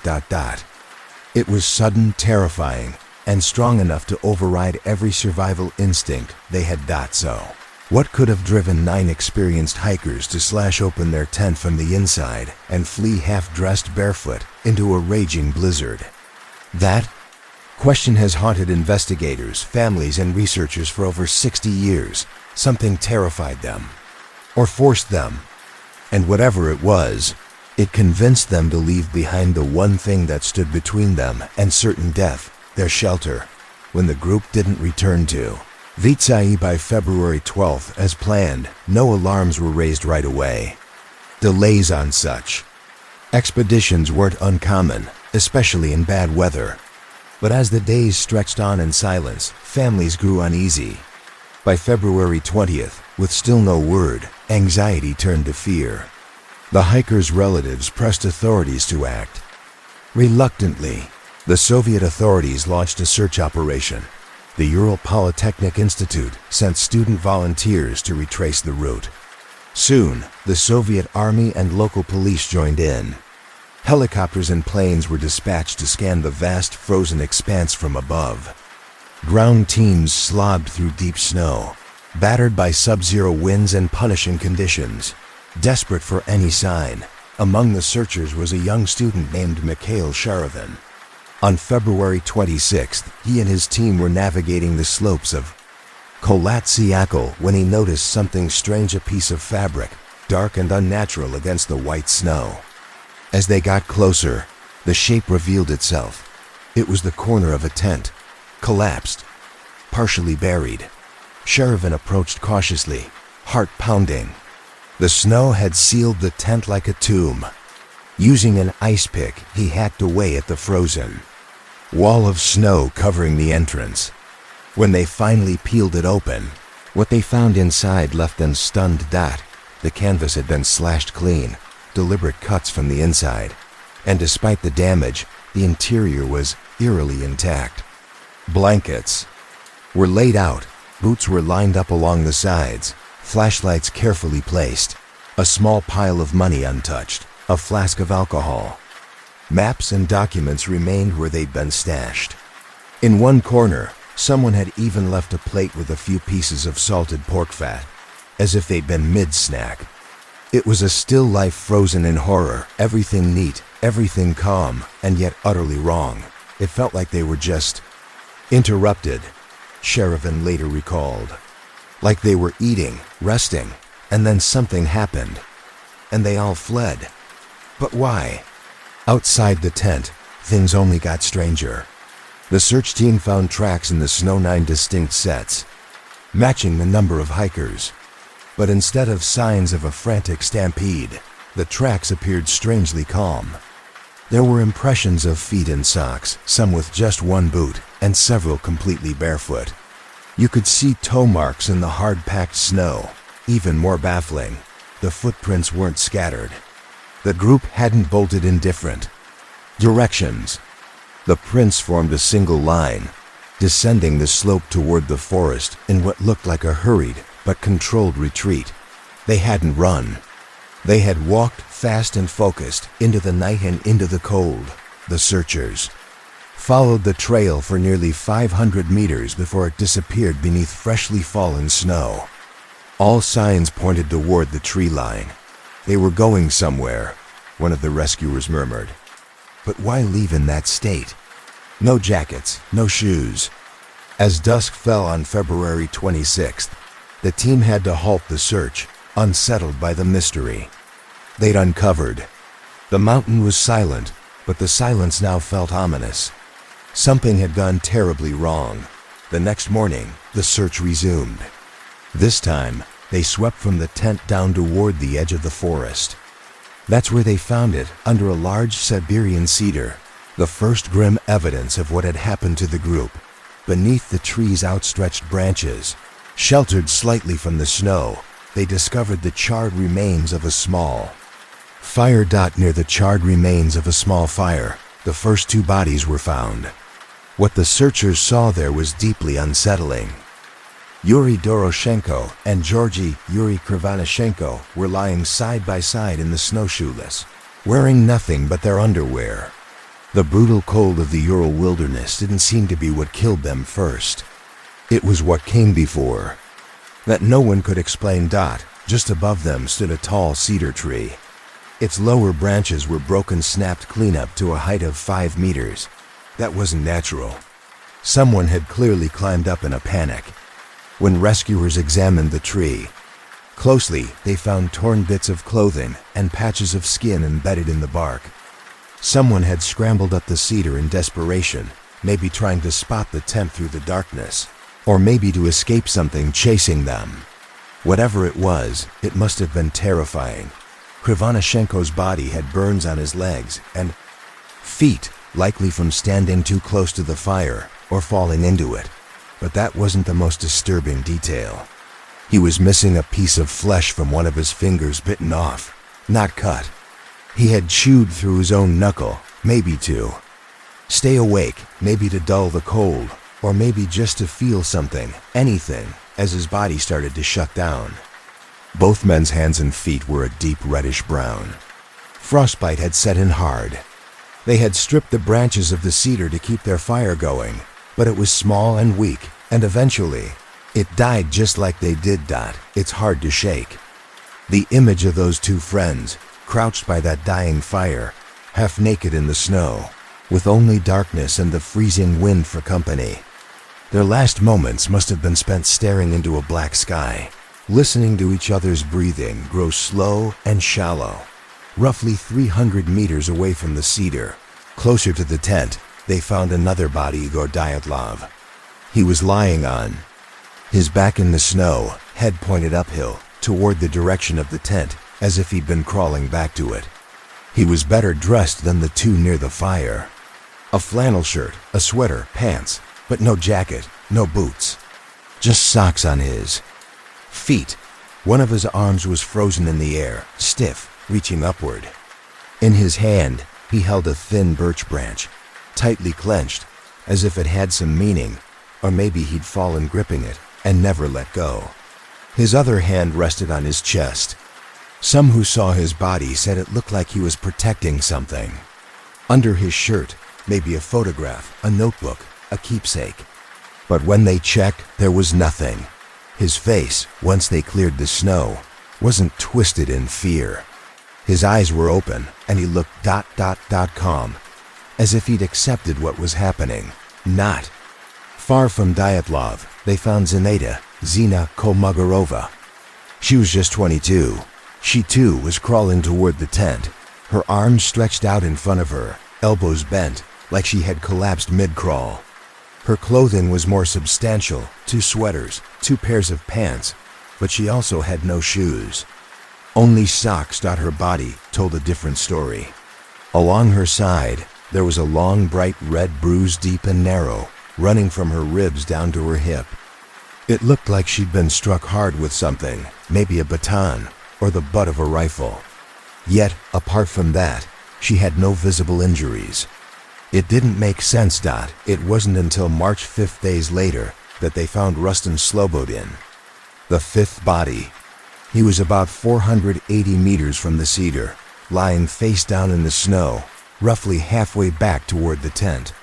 Slobodin was dressed more warmly than the others. He had on a long-sleeved thermal undershirt, a sweater, 2 pairs of pants, and 4 layers of socks.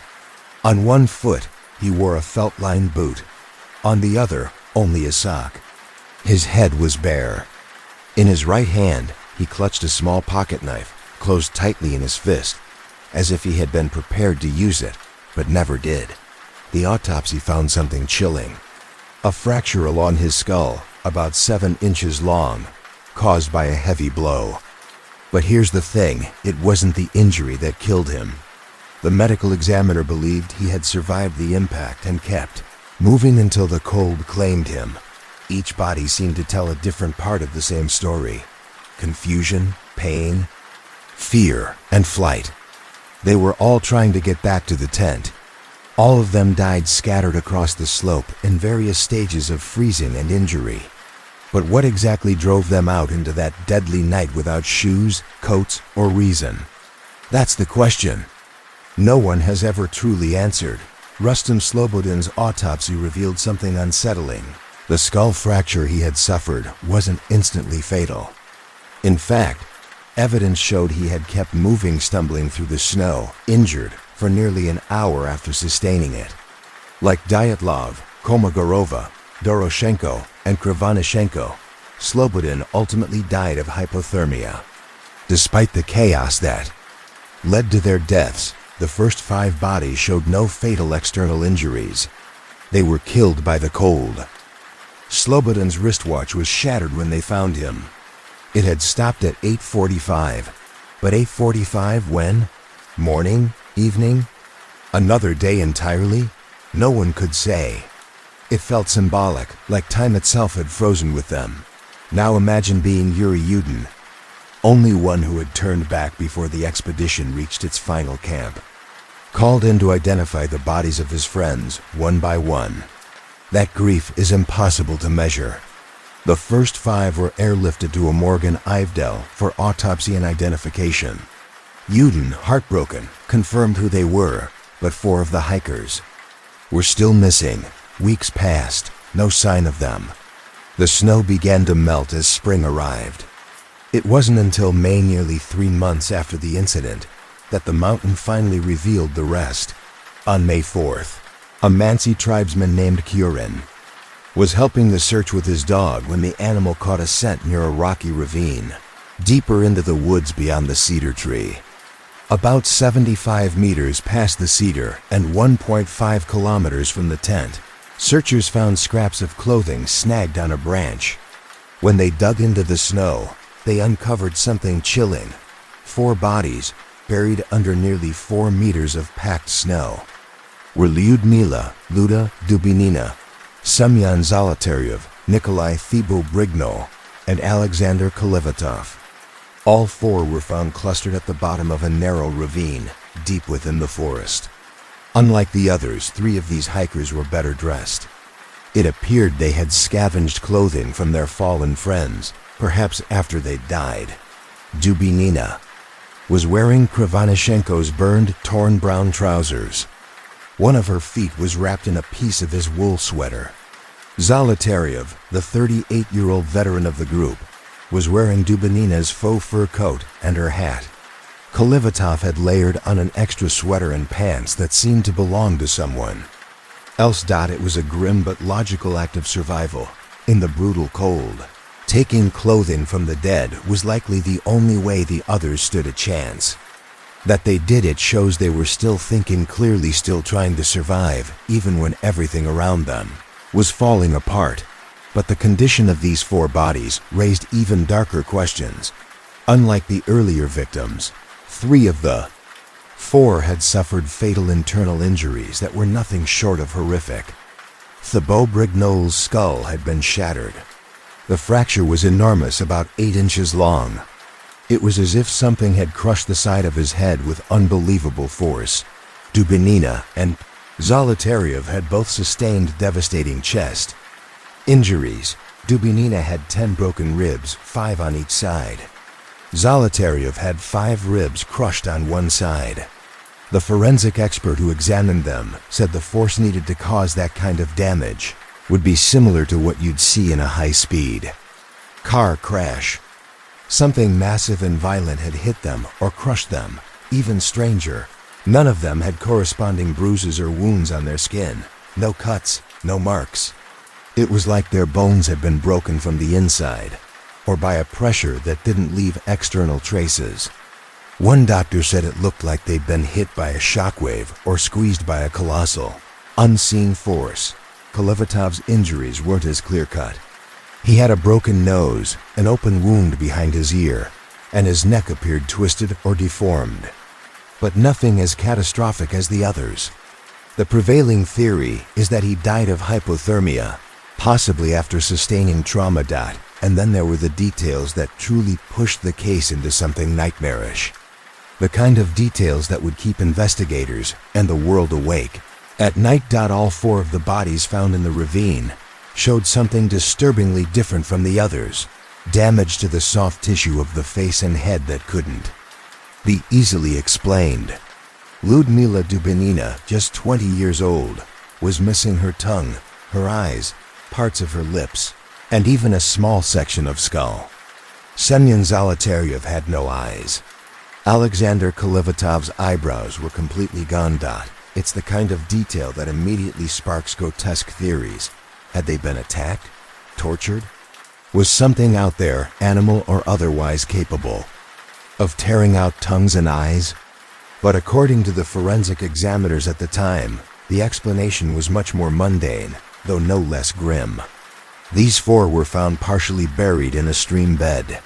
For nearly 3 months, their bodies had been exposed to freezing water, melting snow, and possibly animals scavenging for food.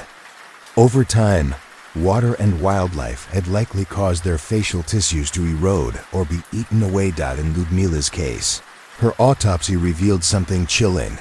About 100 grams of blood were found in her stomach. That meant she had swallowed it, which, in turn, meant her heart was still beating when her tongue was removed. Either it was torn out in the final moments of life or just after. If so, the tissue had likely been scavenged or decomposed very soon after her death. It's gruesome, yes, but the forensic team concluded that these were post-mortem injuries, not acts of violence carried out while they were still alive. Still, the reality didn't stop the rumors. Especially when people learned that Semyon Zolotaryov had been found clutching a pen and a notepad. A camera, one not cataloged with the others from the tent, still hung around his neck. The notepad was blank. Whatever he'd meant to write down, whatever final thought or warning he wanted to record, never made it to the page. It was details like that which spiraled into urban legend. In 1959, the Soviet investigators were already facing a wall of confusion. Because some of the hikers died with unusual injuries, a criminal case was opened by default. The first theory they considered was that the indigenous Mansi people, reindeer herders who lived in the region, had attacked the group for violating sacred ground. But that theory didn't hold up for long. The only footprints in the snow belonged to the hikers. No signs of a fight, no defensive wounds, no drag marks. In fact, the Mansi had been instrumental in helping search for the missing students and had no known history of violent encounters with outsiders. Next came the avalanche. Theory simple, plausible, deadly. But again, something didn't add up. The pattern of footprints leading calmly away from the tent suggested no panic, and no massive snowslide was visible at the site. The tent, though collapsed, was still partially standing. An animal attack? Maybe a bear or wolves? But no large animal tracks were found anywhere near the scene. And the injuries, like Dubinina's missing tongue, didn't match claw marks or bite wounds. It didn't fit. In the end, Soviet officials ruled that no other humans were responsible for the Dyatlov group's deaths. And yet, the confusion didn't stop. One of the lead doctors, shaken by what he'd seen, reportedly remarked, "The force that killed Dubinina and Zolotaryov. No human could have done that." Then something even stranger turned up. During testing of the clothing recovered from the bodies, investigators discovered elevated levels of radiation on some items, particularly Ludmila's brown sweater and Rustem Slobodin's wool trousers. Not enough to be instantly fatal, but far more than would be expected from hikers. It wasn't visible. No one would have noticed it. It was only detected because one investigator happened to have a Geiger counter and decided to run a scan. Suddenly, the story took on a Cold War edge. Had the hikers stumbled onto some secret military test? A crashed experimental device? Fallout from a weapon or satellite? The radiation made people nervous, but deeper investigation suggested a more down-to-earth explanation. Some of the students, like Semyon and Yuri, had previously worked in industries where radioactive materials were handled. It's possible the contamination came from their day jobs, not the mountains. Still. Nothing about the Dyatlov Pass incident felt ordinary. Not then. Not now. Yuri Krivonashenko, known to his friends as a quiet, Thoughtful guy had once worked at the Mayak nuclear facility. In 1957, he was part of the cleanup crew for the Kishtim disaster, one of the worst nuclear accidents the world had ever seen, though it remained buried in secrecy for years. It's very likely his clothing was contaminated during that period and may still have carried trace radiation when he joined the Dyatlov expedition 2 years later. Alexander Kolevatov had a similar background. He'd studied nuclear physics and worked at a classified research institute in Moscow. It wasn't far-fetched to assume some of their belongings might have carried radioactive residue from their previous work, completely unrelated to what happened in the mountains. Just a coincidence. A red herring. But it didn't feel that way to everyone. When the bodies were finally released to the families, some noticed things that didn't sit right. Several of the students had unusually darkened skin, what looked like deep tanning, as if they'd been exposed to something more intense than sunlight. Some of their hair had turned gray, shock white even. Despite their youth. To Soviet authorities, there was a logical explanation: exposure to the elements. After lying in the snow and sun for weeks, even months, the bodies had undergone a natural mummification process. Skin can darken in the cold. Hair can lose pigment due to decomposition, embalming chemicals, or sheer time. But for parents, siblings, and friends, those explanations felt thin, like practice lines meant to soothe, not clarify. In the middle of the Cold War, with whispers of government experiments and radioactive fallout already floating through hushed conversations, orange skin and radioactive clothes sounded more like something out of a science fiction horror film than a wilderness accident. By May 1959, the pressure on investigators was growing unbearable. Lev Ivanov, the lead investigator, had to wrap things up. The case had gained too much attention, too many uncomfortable questions. In his final report, Ivanov wrote that the hikers had died as a result of an unknown compelling force. It was a haunting phrase, vague, ominous, essentially a way of saying, we don't know what killed them, and we're not going to keep looking. No suspects. No charges. Case closed.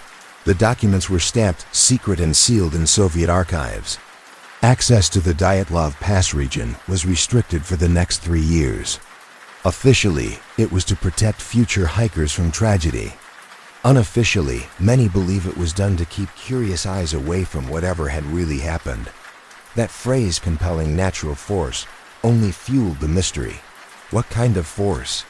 What natural event could cause 9 people to flee barefoot into a frozen night, only to die with crushed skulls, missing tongues, and strange radiation?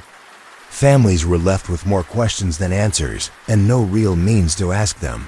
Some tried anyway. Zina Kolmogorov's mother, Igor Dyatlov's parents. They pressed for details, pleaded with officials. And were met with quiet, chilling warnings. You will never know the truth. Stop asking questions. In 1959 Soviet Union, that wasn't advice, it was a threat. No one challenged the state. People didn't file lawsuits. They didn't argue. They stayed silent, even when it tore them apart. So the parents buried their children, never truly understanding what had happened. The Dyatlov case faded into something like myth. A whispered tale passed between students in Ural classrooms, or quietly debated over tea in mountaineering clubs. It became a Cold War ghost story, a symbol of how easily the truth could vanish in the snow. Then there was Yuri Yudin, the one who survived. Yudin had fallen ill just before the group entered the mountains. It saved his life and haunted him for the rest of it. He spent the decades that followed with a deep, gnawing guilt and a relentless need to understand. In his later years, Yudin spoke more freely. In interview after interview, he made it clear. He didn't believe his friends died in a simple accident. He didn't buy the avalanche theory. He didn't think it was hypothermia or panic. He believed it was something man-made. Before his death in 2013, Yuri Yudin said something that shook the people who still cared about the case. I believe they were taken out of the tent at gunpoint, he said, and murdered. He speculated that Ludmila Dubinina's tongue had been removed because she had been the most outspoken, the most fearless. The one who would have fought back. Maybe she saw too much. Maybe she said too much. These were serious accusations, dangerous even decades later. No hard evidence ever surfaced to prove them. Yudin admitted that much himself. But he never stopped believing the truth had been buried. That somewhere in the vast machine of the Soviet state, someone knew exactly what happened to his friends and chose to hide it. And so the mystery endures. A cold trail, a closed case, and a survivor who never stopped looking over his shoulder. Never stopped mourning what might have been, and never stopped asking why. He had no hard proof, just years of gnawing suspicion, the kind that burrows deep into your thoughts and refuses to let go. Udin had spent most of his life turning the events over in his mind, haunted by a sense that something about it all just didn't add up. Whether he was right or wrong, his obsession shows how deeply the mystery of Dyatlov Pass can embed itself into someone's soul. And now, decades later, here I am, an investigator of the modern age, sifting through weathered reports, obscure documents, and a mountain of theories, both old and new. As I go through each detail, each photograph, each faded transcript, I swear I can feel the wind from Dead Mountain brushing against my neck, cold and unforgiving, like it's trying to whisper its secrets through time. The Dyatlov Pass incident has become one of the most persistent enigmas in modern history, largely because it sits right at the edge of understanding, where rational explanation meets the unknown. Over the years, people have tried to make sense of it in every way imaginable. Some theories are rooted in science. Others spiral into the paranormal or the sinister world of conspiracies. So let's walk through these theories, one by one, like paths in a dense forest. Some will seem clear at first, others dark and winding. But a good theory, any theory, has to explain all of it. The shredded tent, the strange injuries, the missing clothes, the unexplained radiation, the eerie lights in the sky, the silence. From authorities, it's a tall order.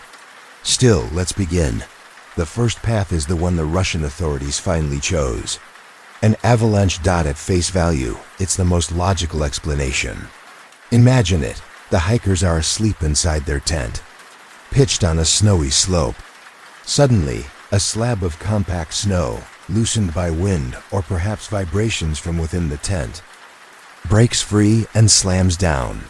The weight crushes part of the fabric, maybe pins someone down. The group jolts awake. They hear deep rumbles above them.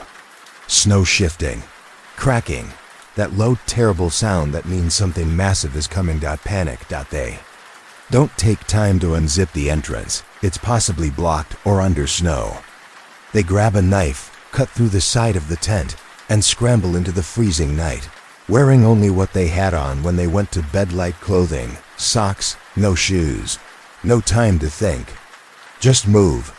This theory gained renewed attention in 2019 and 2020, when Russian officials reopened the case and officially concluded that a slab avalanche caused the hikers' deaths. Not long after, a team of researchers published a study using advanced simulations to support the idea. From this angle, the hikers' actions suddenly seem reasonable. If they truly believed an avalanche was coming and they had no way to know how big it would be, then getting out of the tent as fast as possible was the smartest move. Survival instinct kicked in. The theory continues like this. The slab slide wasn't massive, but it was enough to damage the tent and frighten the group into a quick evacuation. Once outside, they didn't dare risk returning for gear. They moved quickly, heading toward the tree line, about a mile downslope, believing it to be safer ground. There's evidence to support this. At the edge of the forest, they tried to start a fire under a large cedar tree. Scorch marks and broken branches suggest some of them climbed the tree, maybe to get a better view or to gather wood. Further down, there's a snow shelter, a shallow cave dug into the drift. It seems they were trying to wait out the night, maybe planning to return when it was safe. The last 4 bodies were found in a ravine nearby. Beneath their frozen remains, investigators found tree branches laid carefully across the snow. A crude attempt at insulation. They had likely scavenged clothing from the others who had already died, something searchers found especially grim. So yes, the avalanche theory paints a picture that's believable. A sudden threat, a snap decision, a desperate bid for survival. It's clean, rational, even textbook. And yet, there are details that still bother people. Injuries that don't quite match a simple avalanche. Tongues missing, chests crushed, burns, and those traces of radiation. It's not just what happened, but how. Why were they spread so far apart? Why did no one make it back to the tent once the danger passed? Still, this is the path we start with. Maybe it holds the answer, or maybe it just hides the truth a little. Better than the rest. Hey there, truth seekers and story lovers. How's your day going? What time is it where you are right now? Maybe it's early morning in Tokyo, lunch break in London, or sunset winding down the day in Los Angeles. Wherever you are in the world, I hope you're ready to hear a story that might just shift the way you see things, maybe even make you question what's real and what's been hiding right in front of you. Before we dive in, don't forget to subscribe to Sleep Theories, where fiction blends with whispers of something deeper. Now, settle in. My name is Elliot Vale. And until 3 weeks ago, I genuinely believed I was living the American dream. I'm 16. I run varsity track at Georgetown Prep. I'm a National Merit Scholar. I lead the debate team. Every college application I submitted was pristine, polished, practically glistening with potential. Harvard was within reach. My future was neatly planned, like a blueprint drawn in sharp ink. And my dad, Dr. Adam Vale, he was proud of me. At least I thought he was. Looking back now, I should have seen the signs. The clues were there all along, scattered like pieces of a broken mirror around our perfectly sterile suburban life in McLean, Virginia. But when you're drowning in a P coursework, SAT prep, and dreams of Ivy League acceptance, you don't stop to wonder why your dad is sitting silently in the living room, watching the same 3 news clips over and over, with the sound off. Dr. Adam Vale, my father. At least that's who he used to be.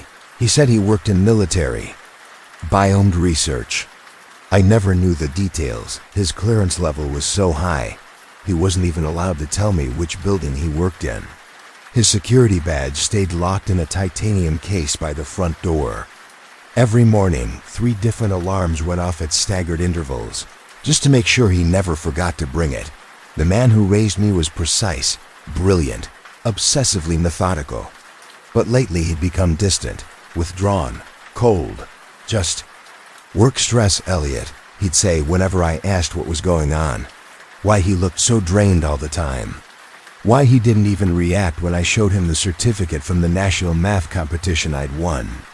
Or when I got that early interview offer from MIT. Then he installed new security cameras, 4 of them around the house. He angled one toward my bedroom window. Nothing for you to worry about, he told me. But worrying was my specialty. It's what made me good at debate, at school, at life. I could analyze anything, arguments, math proofs, literature, even people. And suddenly, my father had become the most complicated equation I'd ever tried to solve. Then, the black SUVs started showing up. They began idling in our driveway. Sometime in September. Always the same deep tinted windows, no license plates. Men in suits stepped out, quiet and stern. No names, no introductions. Just a nod in my direction before they vanished into Dad's study for hours of closed-door meetings. I tried listening from the hallway, but I couldn't hear a thing. Just static.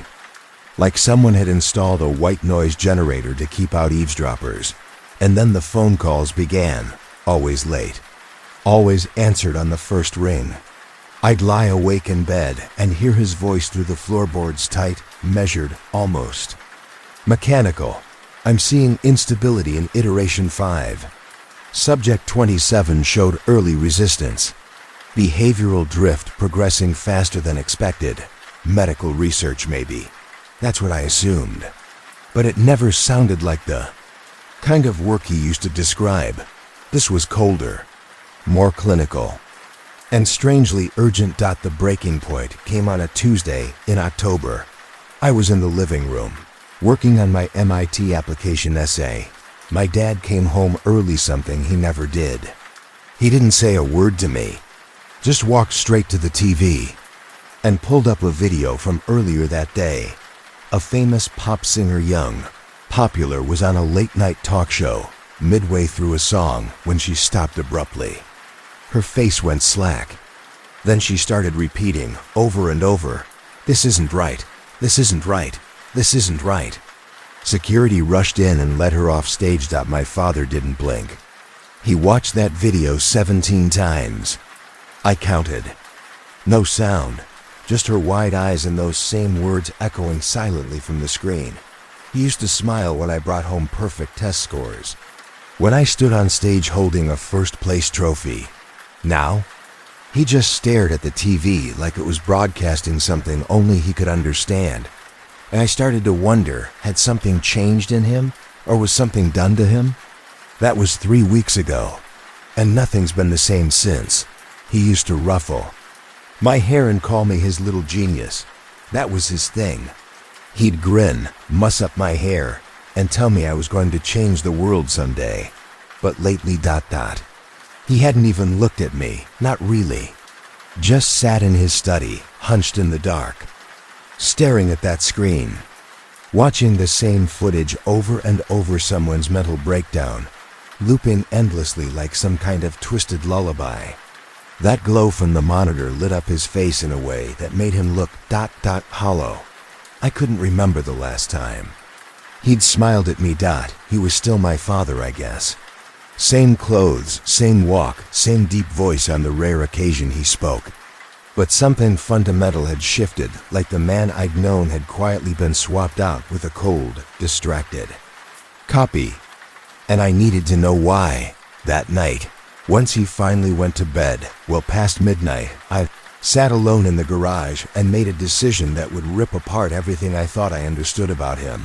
And maybe the world. It only took 3 days to clone his security badge. I'd been watching him for weeks by then. I knew his routine better than I knew my own. When he left, when he returned, how carefully he handled that titanium case he always kept locked. I'd memorized the slight angles he used to scan his ID badge, the way he held it just so until the reader blinked green. I studied the curve of his wrist, the hesitation before the beep. All of it. During lunch breaks at school, I'd sneak into the 3D printing lab. Said I was working on a robotics competition, but in reality, I was creating a perfect plastic shell to match his badge. At home, I holed up in the garage and soldered together an NFC scanner using spare Arduino parts, some old wire, and way too many YouTube tutorials. The hardest part was copying the digital signature from his original badge, but his recent obsession with late-night calls gave me a window. That Friday, I waited until he locked himself away in his study again. I lay flat on the cold hardwood floor outside his door, heart pounding so hard I could hear it in my ears. I slid a mirror under the narrow gap and angled it just right, until I saw the edge of his badge on the desk where he'd carelessly dropped it. With trembling fingers, I aimed my scanner and initiated the read. It took 47 minutes, 6 attempts. The scanner kept failing, throwing up error codes, making me want to scream. But then on the 7th try, it clicked. Clean copy. My fake badge was no longer just a hunk of plastic. It was a key. The facility was a 20-minute bike ride away, hidden in an industrial zone that always looked deserted. Just a long gray block of concrete with dust-covered windows and loading docks that hadn't seen trucks in years. No signs, no logos, nothing. to suggest it was anything but another forgotten warehouse. My dad and I had driven past it dozens of times, and not once had he even looked at it. That alone should have tipped me off. At 11:30 p.m., dressed in black with my cloned badge tucked into my pocket, I rolled my bike to the side entrance. My legs were shaking. I held the badge up to the scanner, jaw clenched. Beep. The light turned green. The door unlocked with a heavy metallic clunk. Inside, it wasn't what I expected at all. I thought maybe it'd look like a hospital. Clean, open, white walls. Research. Posters. Scientists in coats, sipping coffee. But it was nothing like that. The corridors were narrow, too narrow. The lighting was dim, soaked in this eerie red glow that made everything look blood-tinted. The hum was constant, low and deep, like I was standing inside some massive machine. Even the air felt like it pulsed. The place didn't feel like a lab. It felt like a bunker. Or worse, a tomb. I kept walking, trailing my fingers lightly along the walls, which buzzed faintly under my touch. The signs on the walls had strange combinations of numbers and letters. S4012, Vanode, Beta Red. None of it meant anything to me. Most doors wouldn't open. Some hissed angrily when I tried, flashing red. I guess Dad's badge wasn't top-tier clearance. But eventually, I found an elevator that accepted it. Inside, the panel showed 4 basement levels, B1 through B4. B4 had a label beside it, Nucleus Restricted Access. Of course, that's the one I chose. The elevator dropped. And kept dropping. It felt like way more than 4 floors. My ears popped. My knees locked. When the doors finally opened, the lighting had changed, blinding white fluorescence that made the walls glow sterile and lifeless. It was freezing. The hum from earlier had turned into a full-body vibration, as if the building itself was alive. And shivering. It smelled like bleach and something else, something metallic and wrong. The same smell we got during the morgue tour in my forensic science class, only sharper, raw. I found a terminal in what looked like a security monitoring room. Rows of screens lined the walls, live feeds from cameras, graphs of vitals, strings of code. The terminal was still logged in. Username, Dr. Adam Vale. My father. Title, Project Lead, Department of Advanced Human Studies. I sat down in the chair. My hands trembled as I navigated through the folders. The file names made my stomach twist. Rendition units, active global deployment protocols, behavioral, replacement models, batch 1 through 15 memory integration tests, success, failure. Rates, copy error protocol, v3.7 emergency extraction procedures. Weren't just projects. These were people, or something that used to be people.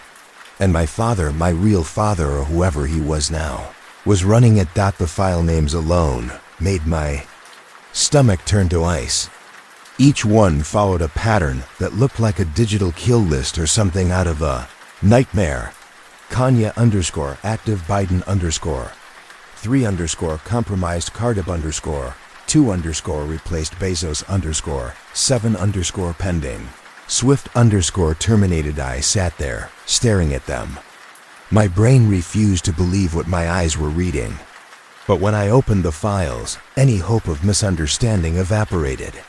Each one contained an exhaustive psychological profile, childhood history, behavioral baselines, personality metrics, stress responses. Alongside that were biometric logs, heart rate variability, DNA sequences, synaptic maps, and then iteration notes. That's what they called it when they made a new version. Adjustments between copies. One file, Kanye _ said, more compliant than version 4. Occasional glitching in unscripted environments. Monitor during live interactions.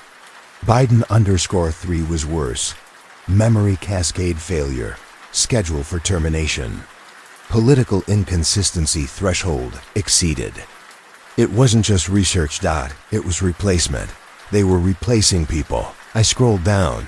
past hundreds of names until a folder at the very bottom caught my eye.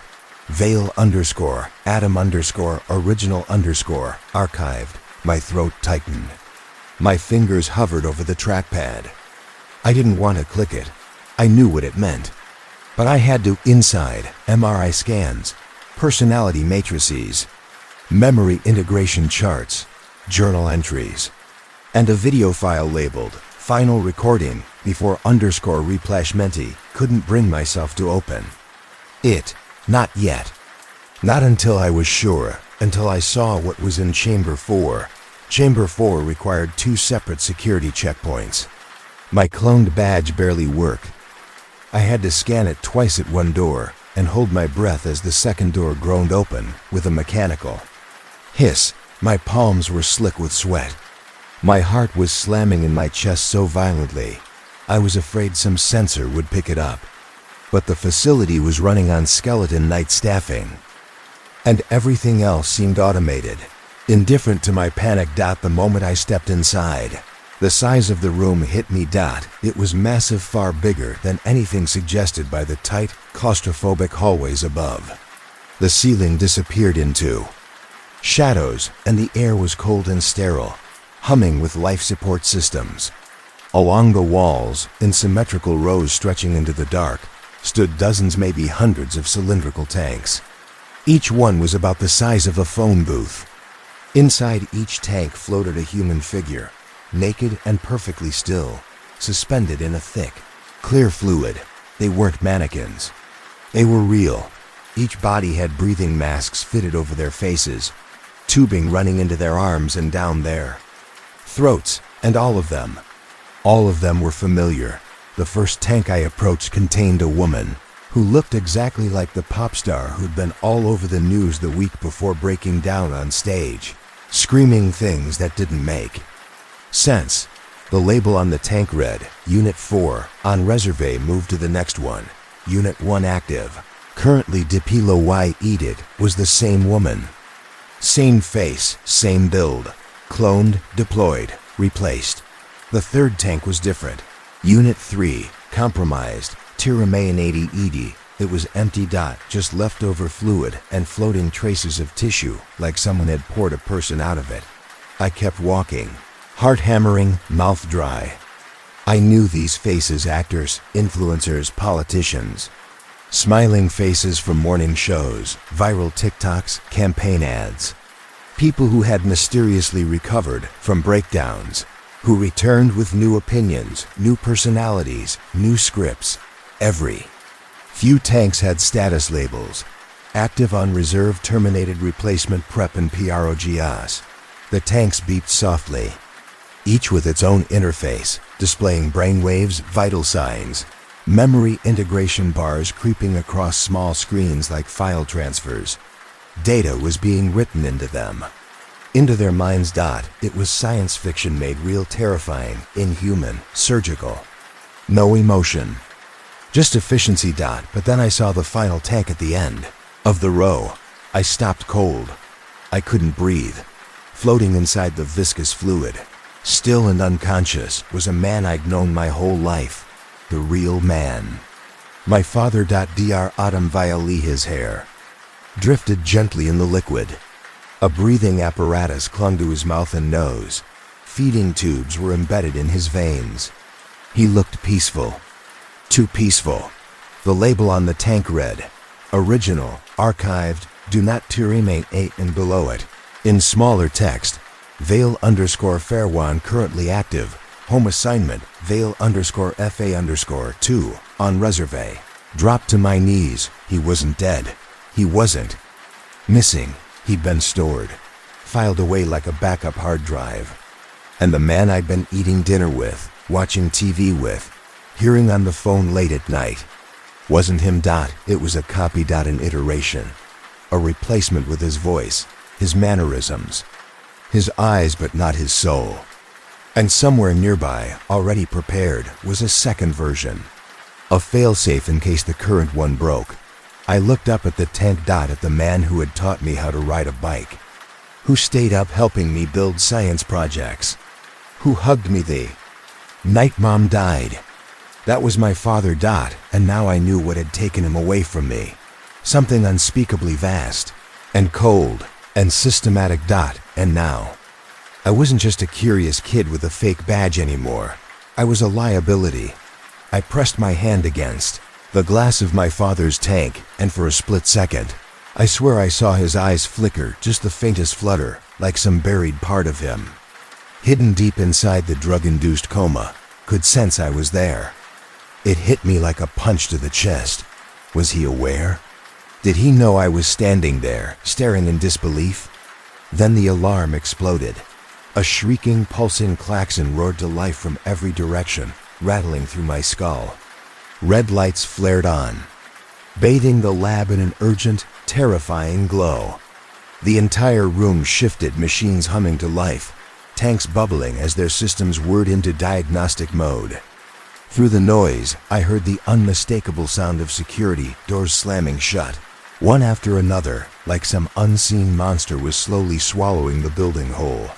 A synthetic voice boomed from speakers hidden in the walls, cold and emotionless. Unauthorized. Access detected in sub-level 4. Implementing containment protocol. All personnel report to assigned stations immediately. Panic hit me like ice water. I spun around and sprinted for the door I'd come through, but the panel was deadlocked tight, its scanner flashing an angry red. The green light from earlier was gone. I slammed my fist against it, but it didn't matter. I was trapped. Emergency lights cast long, distorted shadows through the room. The shapes floating in the tanks looked even more twisted now, their silhouettes stretching and shifting like something out of a nightmare. I forced myself to breathe. Think. You've studied places like this. You know how they're built. Engineering 204 emergency exit protocols. Maintenance access. Redundancy systems. There had to be another way out.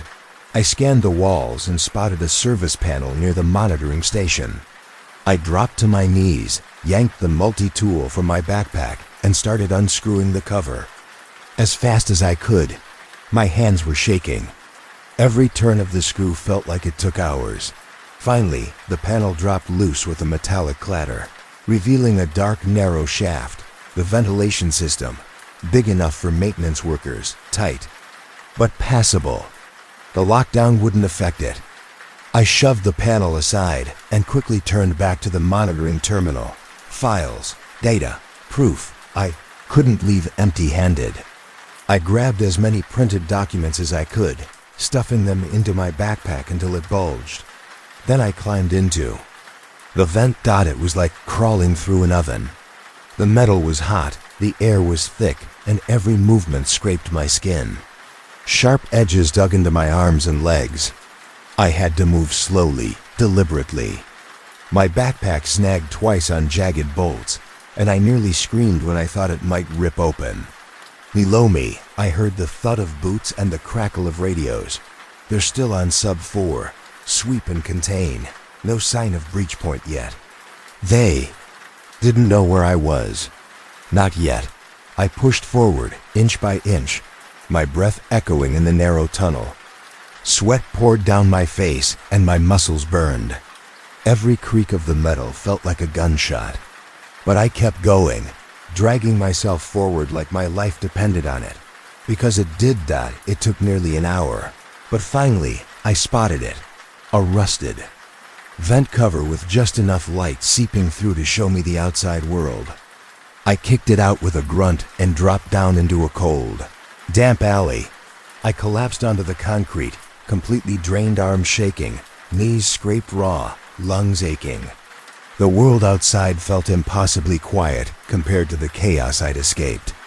I checked my watch. 3:07 a.m. I was free. Or so I thought. I took the long way home, staying in the shadows.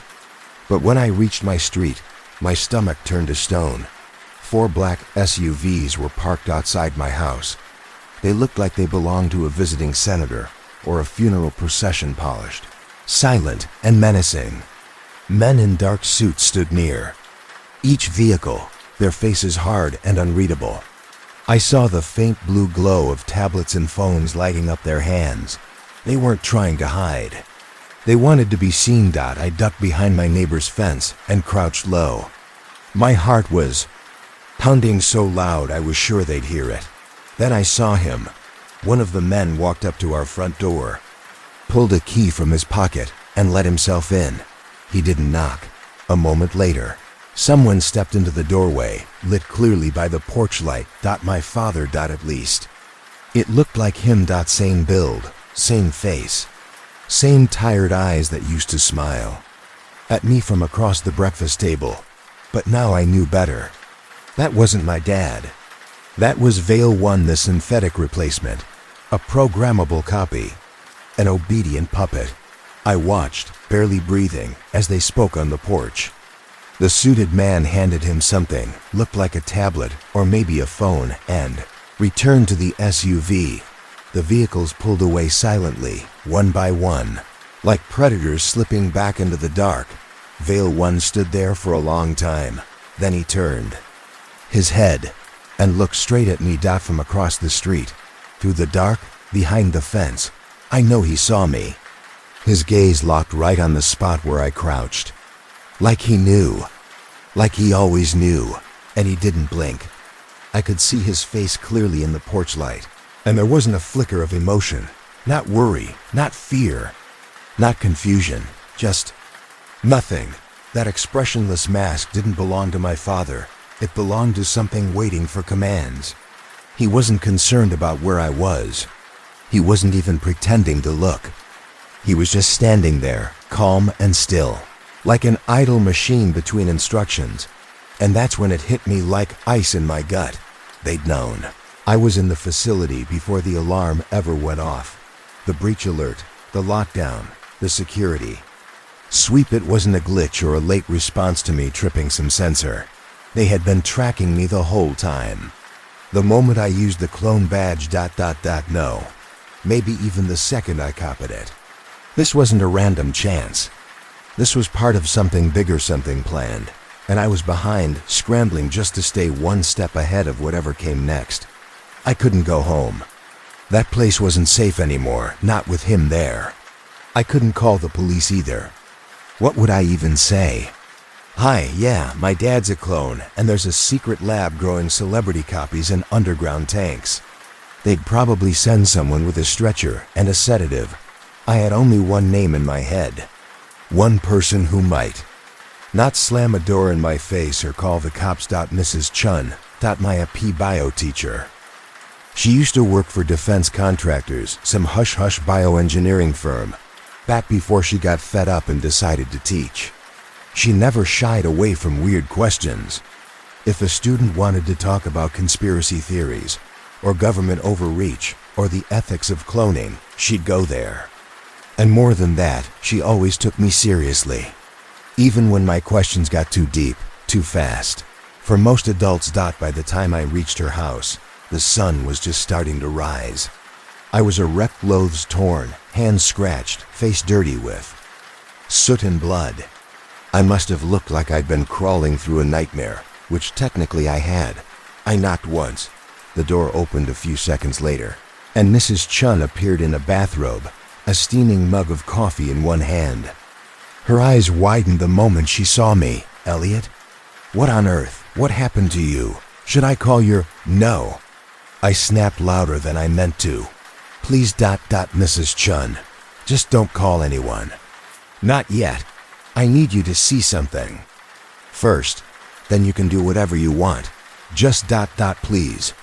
She looked at me, really looked at me. I could see the shift in her eyes as her concern hardened into focus, that sharp, analytical mind switching on beneath the teacher's calm. All right, she said slowly. Show me what you've got. I followed her inside, straight to the dining table. My backpack hit the surface with a heavy thud, and I started pulling everything out, paper after paper, document after document. Psychological profiles, medical readouts, integration protocols, lab schedules. I even had a few shaky phone pics of the tanks of what floated inside them.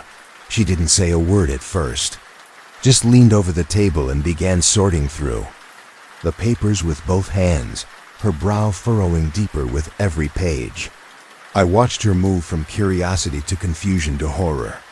When she reached the photographs, her fingers stopped cold. The images were blurry, grainy from the low light and vent slats, but still clear enough to see what they were. Floating human forms, wires, tubes, identical faces. She slowly sat down in one of the dining chairs, the coffee cup forgotten on the table. "Jesus Christ, Elliot," she whispered. Where did you get these? You believe me?" My voice cracked. She didn't answer right away.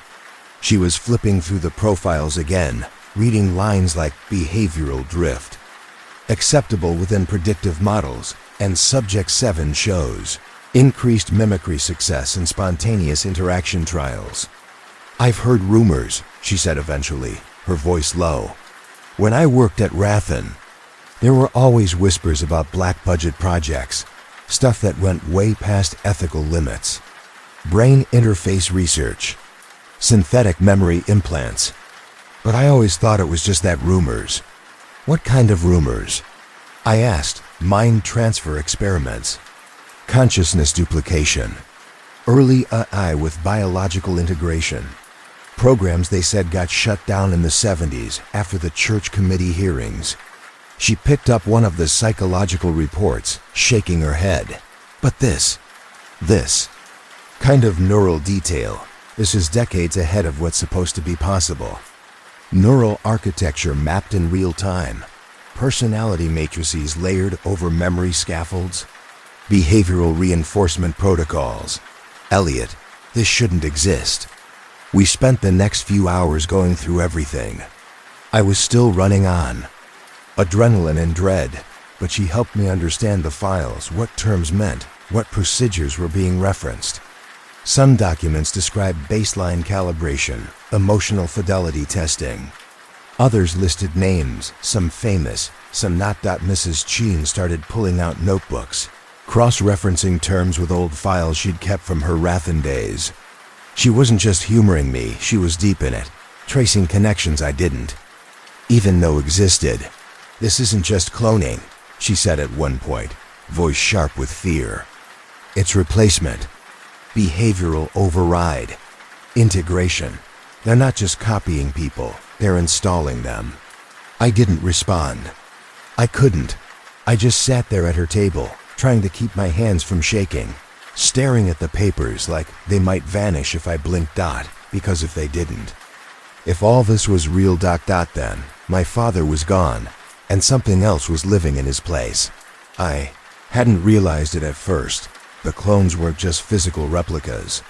They were programmed, each one injected with altered versions of the original person's memories and personality. The psychological profiles we found went deep. Pages of notes detailed exactly which traits to dial up or tone down in each version. Confidence, loyalty, impulsiveness, aggression. They weren't just copying people. They're refining them, Mrs. Chun murmured, flipping through a manila folder labeled behavioral modification protocols. Improving them, or at least making them easier to control. She passed me a laminated comparison chart. "Look at this."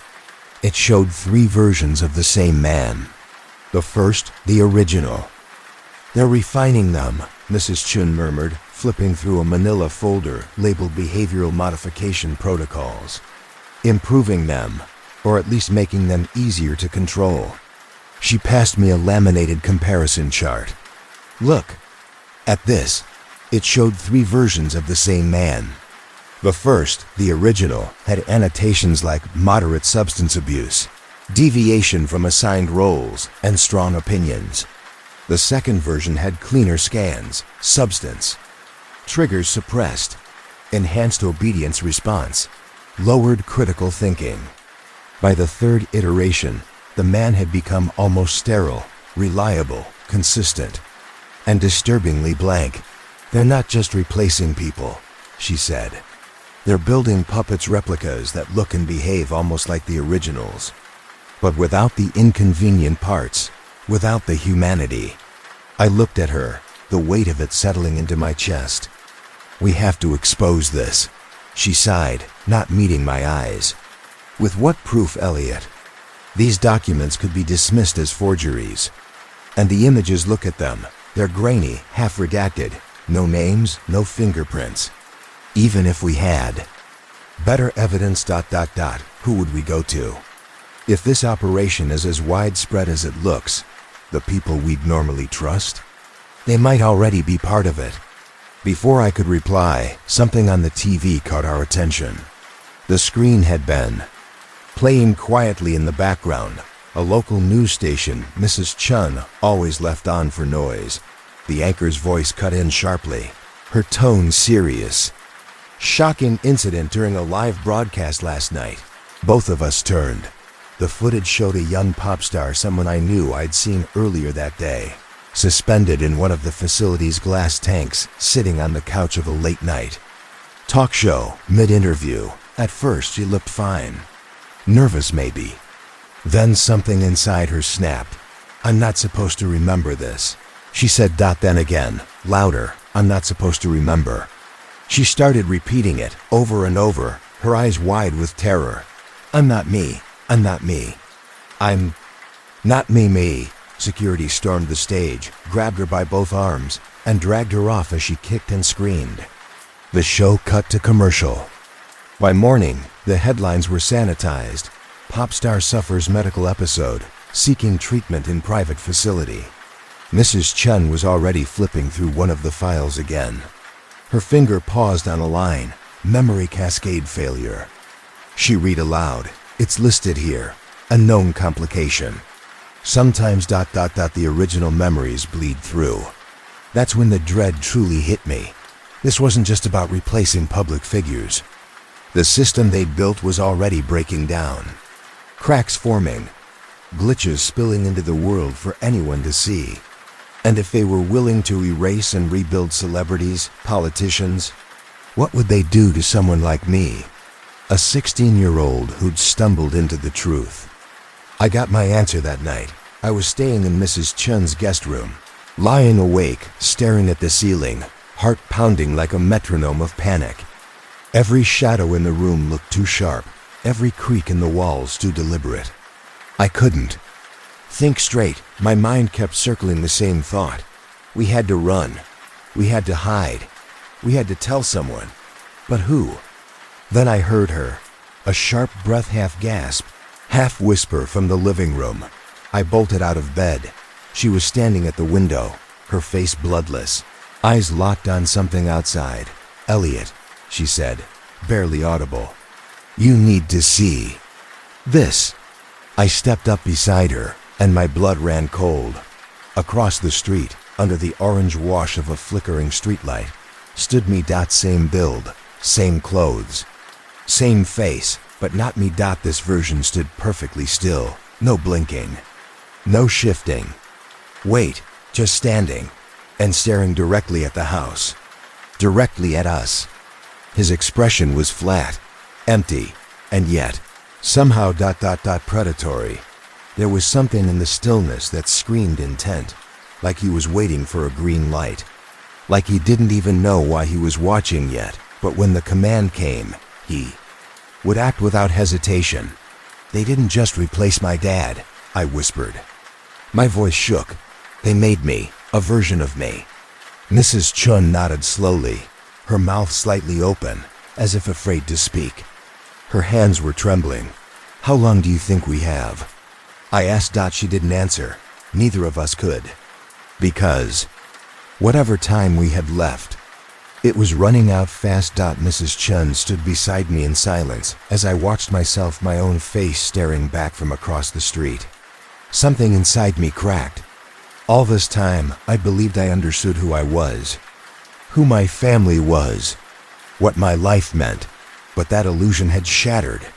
Everything, my memories, my home, my father had been part of a design. A carefully crafted fiction built by people who didn't see human beings as people at all. To them, we were just machines. Biological systems to be optimized, overwritten, and if necessary, replaced. Mrs. Chun spoke first, her voice low. What do we do now? I swallowed hard. The figure across the street still burned into my vision.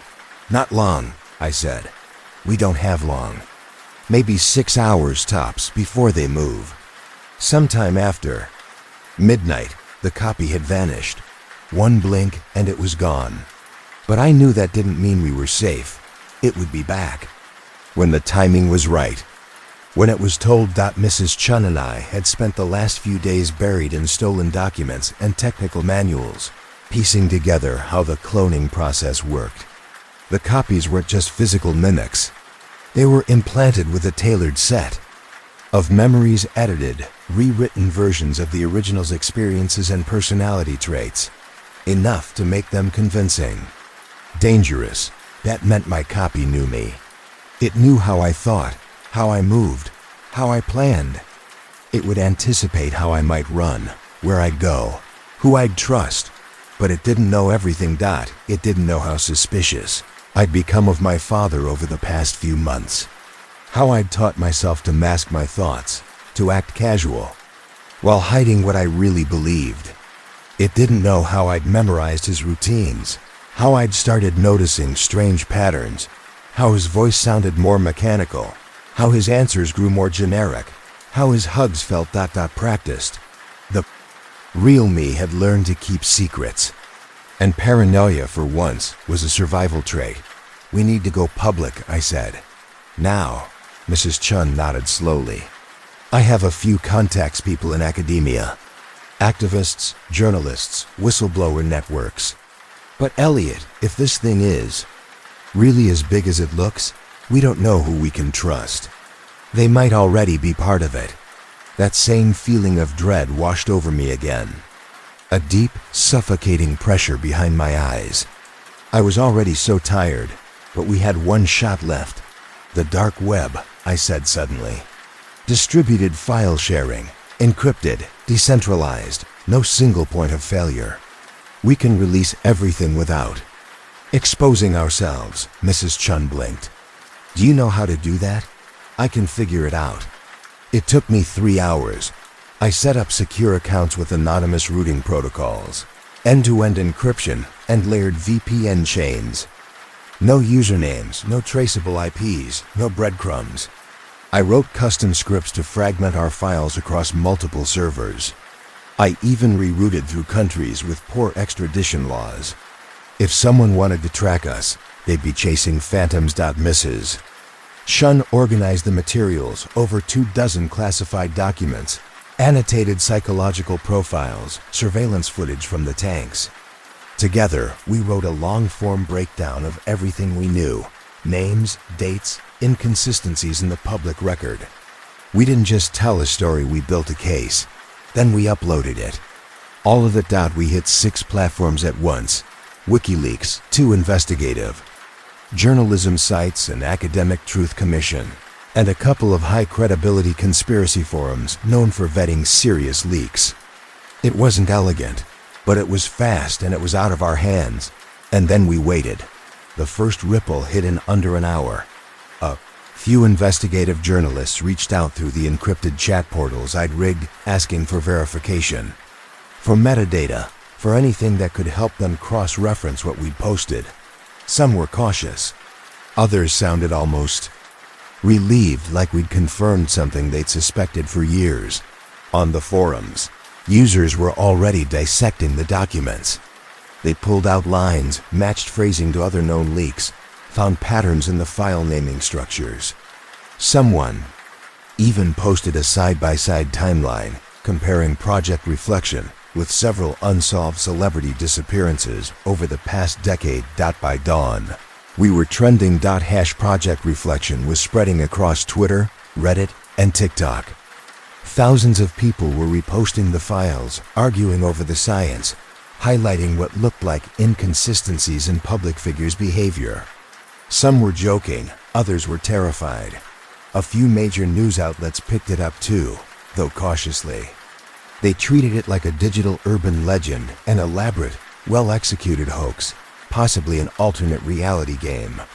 No one was calling it real. Not yet. Then things got strange. At exactly 7 a.m., something shifted. Every major news network received what they described as conclusive evidence that our leak was a foreign disinformation campaign.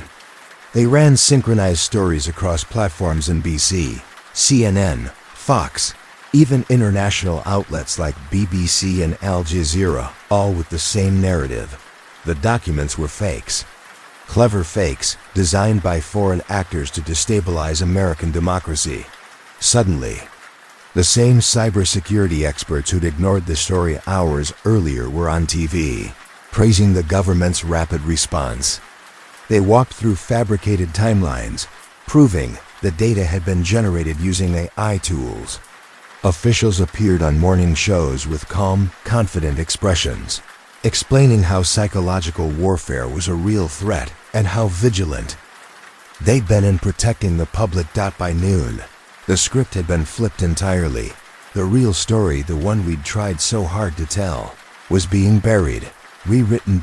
Instead of exposing a conspiracy, we'd just become another footnote in someone else's cover-up. We were supposedly victims, at least that's what we believed. But now, the documents we leaked were being picked apart by so-called independent experts who claimed they found signs of digital manipulation. The photos? Written off as CGI. The video footage? Dismissed as an elaborate hoax. Even the celebrities people had started connecting to our claims. The ones who'd glitched on live TV were suddenly being framed as part of some deepfake campaign, apparently orchestrated by foreign operatives, to erode trust in American institutions. It was all being spun brilliantly. They didn't deny the conspiracy existed. No, they did something far more effective. They made us the conspiracy. We weren't whistleblowers exposing uncomfortable truths. We were now being painted as gullible fools, mouthpieces for foreign propaganda. And the worst part? Most people bought it. Still, something interesting happened in those first few hours before the narrative flipped. The files we'd uploaded, everything, got shared faster than the censors could erase them. Screenshots, mirrors, backups, torrents. They spread like wildfire. Even after the major platforms cracked down, fragments of our leak remained embedded in the internet like digital cockroaches. And although most people were quick to swallow the official explanation, a few began to ask the right questions. Was sitting in Mrs. Chun's living room that afternoon, hunched over my laptop, watching the live coverage. My hands were shaking, my jaw clenched tight. My chest burned with frustration and something that might have been awe. The coordination was terrifying. "They're good at this," Mrs. Chun muttered, standing behind me, arms crossed. "Two. Good. Look at how fast they mobilized. Every agency, every news outlet. Perfect harmony." I looked back at her, barely able to speak. She kept going. "You can't organize something this tight in a couple of hours." No way, this was pre-planned. Practiced, which means ... double quotes. Her eyes narrowed. This isn't their first time. I was about to respond something snarky, something angry. But then I heard it. The sound I'd been dreading. A knock at the front door. It wasn't loud. Not the brutal kind of pounding you'd expect from police or agents. It was gentle, casual, almost friendly. The kind of knock you'd get from a neighbor or a delivery guy. Or someone who looked exactly like me. Mrs. Ching froze. I turned toward her, and in that split second, we both knew. They were here. It was starting. We'd done what we could. We'd shared the files. We'd screamed into the void. Now it was out of our hands.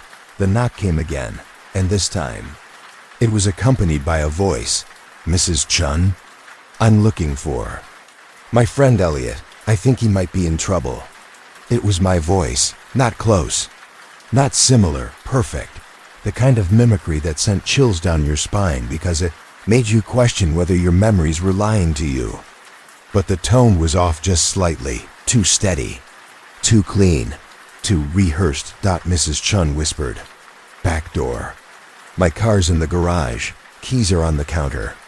I nodded and moved fast, grabbing the small duffel I'd been living out of. I moved through her kitchen, heart hammering in my chest, and reached for the back door, only to freeze. Someone was already standing in the yard, not the clone. Someone else. A man. At first, I thought it was my father. The build, the stance even. The way his head tilted slightly to the side, like he was listening. But no, that wasn't him. It was Veil One, the first. The one who had watched me quietly for months, hiding behind a face I trusted. He was waiting near the fence, calm and unmoving, like a statue. They'd anticipated this. Of course they had. My copy would know how I thought. Veil One would know how I felt. But there was one thing they might not have factored in. Basement, I said, turning back to Mrs. Chun. There's a crack in the foundation down there. Leads into the old storm drain system. I used to crawl through it when I was a kid. Thought it was just for fun back then. Her face darkened. You think it's still open? We'll find out, I said. But if I don't go now, I won't. Get another chance. She hesitated, then nodded. I took a deep breath and headed downstairs into the shadows, where childhood adventures and present-day nightmares had finally collided. She nodded silently, her expression unreadable, and handed me a plain white envelope. Inside was emergency cash, a cheap burner phone, and a folded sheet of paper with a few names and numbers. Contacts, she said softly. People who might be able to help. They're off-grid mostly. Careful who you trust, Elliot. I stared at her. What about you? Mrs. Chun gave a small, sad smile. I'll be fine. I'm just a high school teacher who got duped by some slick foreign propaganda, remember? That's the official story. And I intend to stick to it. The knock at the front door came again, louder this time. Firmer. The voice that followed made my stomach twist. Mrs. Chun? Please, I just want to talk to Elliot. I'm worried about him. It was me again. Or at least the thing that sounded like me. It was perfect, right down to the cracks in my voice when I pretended to care. I gave her one last look, grateful, guilty, and rushed downstairs. The air in the basement was cool and damp, filled with that musty smell of old concrete and insulation. Behind me, I heard the faint rattle of the back door handle. They were testing the entrances now, moving in. The crack in the foundation was smaller than I remembered. As a kid, I'd crawled through it easily, a thrill-seeker playing urban explorer. But now I was a teenager, 5'8" and desperate. Still, adrenaline has a way of bending bones and pushing flesh. I squeezed through, scrapes tearing at my arms and chest as I wedged myself into the storm drain system. Heart pounding like a war drum. Water trickled somewhere nearby, echoing eerily through the tunnel. The concrete was slick under my hands and knees. I crawled fast, shoulders brushing the curved walls, trying not to think about how close the space was. Behind me, I could hear voices muffled, distorted by walls and distance, but they were inside the house now. The copies. I prayed they'd believe Mrs. Chun's story, that she was just a bystander, an uninformed woman who'd gotten pulled into something too big. But hope felt like a fragile thing down there in the dark, and I was starting to realize I couldn't afford fragility anymore, because the people behind Project Reflection hadn't just spun a counter-narrative, they'd weaponized our truth. They'd used our leak to prove exactly how dangerous foreign influence could be, turning us into examples, not heroes. According to the world, we weren't trying to expose a nightmare, we were the nightmare. And now, I was alone, hunted by copies. Of myself, of my father. Armed with nothing but a half-erased truth and the knowledge that most people had already moved on, labeling the whole story as another piece of fake news. But I remembered those first few hours before the narrative shifted, the chaos, the questions. People had seen the files, screenshots, videos, names, patterns. They'd been connecting dots, refusing to look away. The truth had power, even when it was buried. Even when it was mocked. And power like that had a tendency to spread. The storm tunnel spat me out 3 miles from Mrs. Chun's house, near a grimy industrial park along the highway. I climbed out, soaked and bleeding, and ducked behind a row of dumpsters to catch my breath. The city felt too bright, too exposed. I pulled out the burner phone, fingers shaking as I powered it on. One of our encrypted channels still worked. It was buzzing alive. The threads were still going. People were posting, theorizing, connecting stories. One post caught my eye, a message from someone claiming to be a former government contractor. They said they'd heard about Project Reflection years ago. Not much, just whispers, tech companies, black budgets, behavioral mapping. But the message ended with something solid. A GPS coordinate in West Virginia, and a line that made my blood run cold. If you're the real Elliot Vale, and if you're still alive, come alone. We have a lot to talk about. I stared at the message. Trap? Almost definitely. But I was out of options. Cars roared by on the nearby highway, and I watched the taillights disappear westward. That was the direction. That was the path forward. I was 16 years old. My father was floating in a tank somewhere. A man-shaped puppet being updated like an app. My whole life, every memory, every decision had been guided by people who saw consciousness as code. Data to be overwritten, but I was still me, and maybe that counted for something. That was 3 weeks ago. Now I'm writing this from a location I can't name, surrounded by people I can't identify, working on plans I can't share. We're not done. We're regrouping, watching, preparing. There, the world still believes Project Reflection was a hoax, foreign disinformation. A well-made lie. The copies are still active, still smiling for cameras, still waving at rallies, still kissing babies and shaking hands and playing. They're parts in a show most people will never realize isn't real. But the cracks are growing. And this time, they won't be able to seal them fast enough. But we're out here, the real ones. The survivors, the family members who figured out the truth. The investigators who asked too many questions and dug too deep. We're not gone. We're building something. A network. A resistance.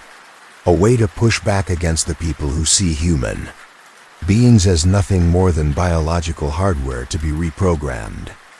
They called it Project Reflection, and now I'm starting to understand why. It wasn't just about copying people. Not just about cloning behaviors or downloading personalities. It was about reshaping the world itself, a world that mirrored their vision of humanity, obedient, predictable, controllable. But here's the thing about reflections, they're not real. They don't breathe. They don't bleed. And they sure as hell don't fight back. The real world is waking up. Welcome to Sleep Theories. Before we begin tonight's story, I want to take a moment to connect with you wherever you are right now. How was your day? What time is it as you listen to this? Are you lying in bed in New York, letting the day fade away? Catching this podcast on your morning train ride through London? Maybe you're watching the California sunset as this plays in the background. Whatever brought you here tonight, thank you. Sincerely. If you enjoy exploring the dark corners of recent history, the mysteries they'd rather leave buried, please consider subscribing to Sleep Theories. Your support keeps these stories alive. Now, let me tell you about my friend Terry, Officer Terrence Yeekey, and why, 28 years later, I still check my rearview mirror twice before I park. April 19th, 1995. It was a Wednesday, a completely normal morning in Oklahoma City. I was at dispatch, sipping bad coffee and trying to stay awake when the call came in 9:02 a.m. At first, we thought it was just an accident, a gas line maybe. A boiler explosion at the Alfred P. Murrah Federal Building. The initial chatter on the radio was chaotic, someone yelling about a collapsed building. The sound of children crying in the background. No one said the word bomb. Not yet. Terry was just 3 blocks away when it happened. Officer Terrence Yeekey, Oklahoma City Police Department. Badge number 573.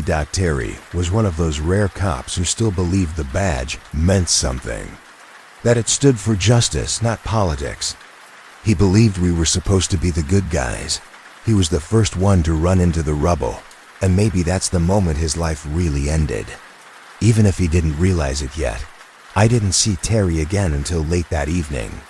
When he finally walked into the station, I barely recognized him. He looked like he'd aged 10 years in a single day. His uniform was caked with dust, streaked with blood, some of it his, most of it from the people he'd pulled from the wreckage.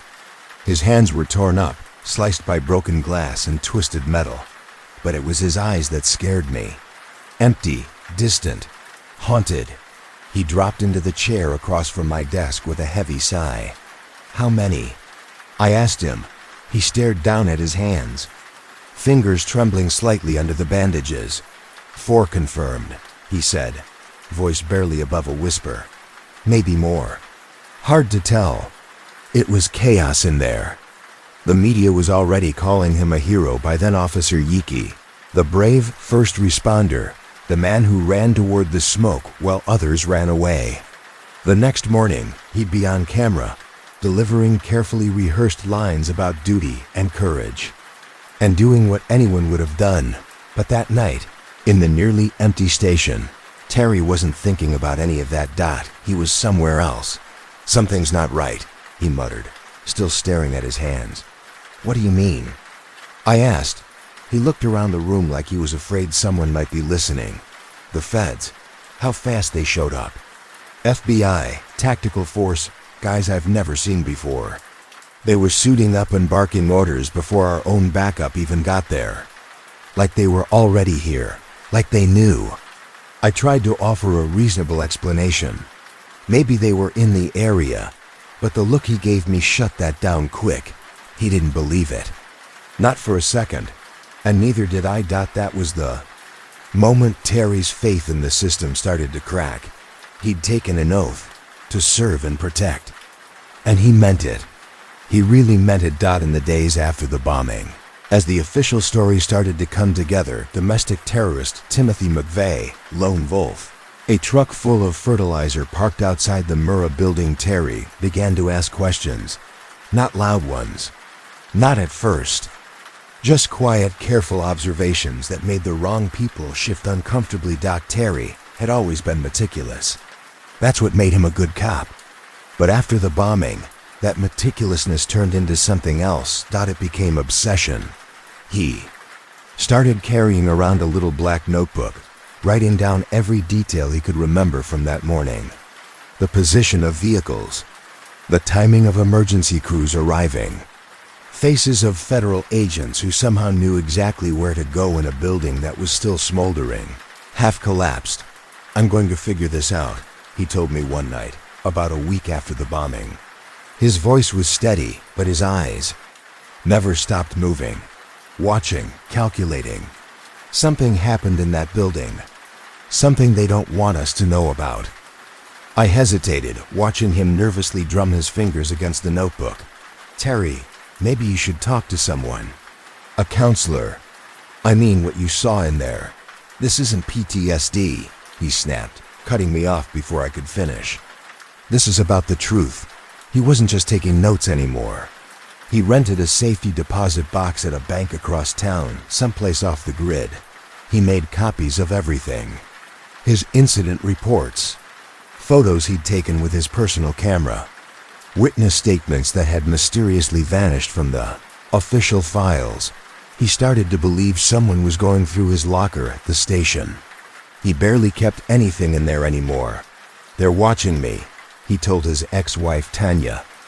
During one of their phone calls about visitation for their kids, she told me about that conversation later after everything went to hell. How Terry's voice had changed. How he started checking the undercarriage of his car every morning, looking for tracking devices. There was supposed to be a ceremony the following May 1996. The mayor himself was going to present Terry with a medal. The press would be there. It was supposed to be a proud moment, the highlight of his career. Instead, Terry spent those weeks muttering about federal agents arriving too fast, about surveillance footage that had vanished without explanation, about residue patterns that didn't match a fertilizer bomb. "I don't trust anyone anymore," he said once. Tanya told me years later, he didn't even trust me by the end. By fall of '95. He wasn't the same Terry anymore. The easy smile, gone. He looked thinner, his uniform hanging loose around his shoulders. He said he was working double shifts for the overtime, but I knew better. He was avoiding that empty apartment, avoiding sleep. Because when he closed his eyes, it was always that morning. He developed a routine. Every Friday, after his shift ended, he'd drive to that same bank, spend about an hour in the private room with the safety deposit boxes, adding pages to what he'd started calling his evidence. Sometimes he'd come back to the station afterward, sit across from me at my desk, his face pale, drained. "Find something interesting?" I asked him once, half joking, trying to lighten the mood. Instead of answering, he leaned forward. "You ever think about how fast the ATF showed up at the scene?" he asked. "They're trained for this kind of thing," I replied with a shrug. "It's their job." "Trained, yeah," he said quietly. "But they're not psychic." He reached into his pocket and pulled out a different notebook, not the one from work.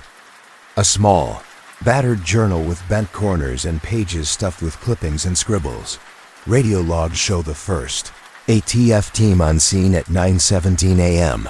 That's 15 minutes after the blast. I nodded. "Okay. Their offices are in Dallas," he said. "That's a 3.5-hour drive to Oklahoma City. So how'd they get here so fast?" I frowned, trying to think. Maybe they were already in town? "For what?" he asked, his voice tightening.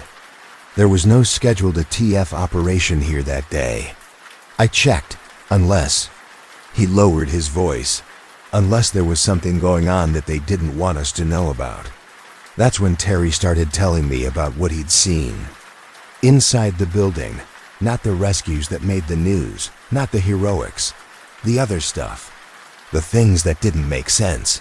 "I found a man on the 3rd floor," he said quietly one night, "crushed under debris, probably dead for an hour, maybe longer, but his watch had stopped at 9:04. I raised an eyebrow. "Watches break in explosions, Terry." "Sure," he said. But his body was still warm, his blood was fresh. He hadn't been hurt by the blast itself. No, it was after, during the chaos that followed. But Terry's paranoia? That came on long before any bruises. And the strange thing was, it was starting to rub off on me. At first, I thought I was imagining things. But then I began noticing how certain federal agents moved through the wreckage with eerie precision, like they already knew where to look. Sections of the building were cordoned off with suspicious speed, almost like they didn't want anyone else poking around. Witness statements were revised, not once, but multiple times, subtly altered to match the official timeline. None of it felt right, but it was the photographs that really turned my stomach. Terry had brought his personal camera to the scene that morning, completely against protocol. But no one cared. It was pure chaos. Nobody was checking for cameras. In those first few hours, when everything was raw and exposed, he snapped dozens of photos. When he showed them to me, it was late, maybe close to midnight, and we were sitting in his cramped kitchen, the overhead light buzzing faintly. "Look at this," he said, spreading the prints across the table like a dealer laying down cards. His hands were trembling. The photo showed a white van parked behind the federal building. Something about it immediately felt wrong, too close, too tucked away. "Okay," I said.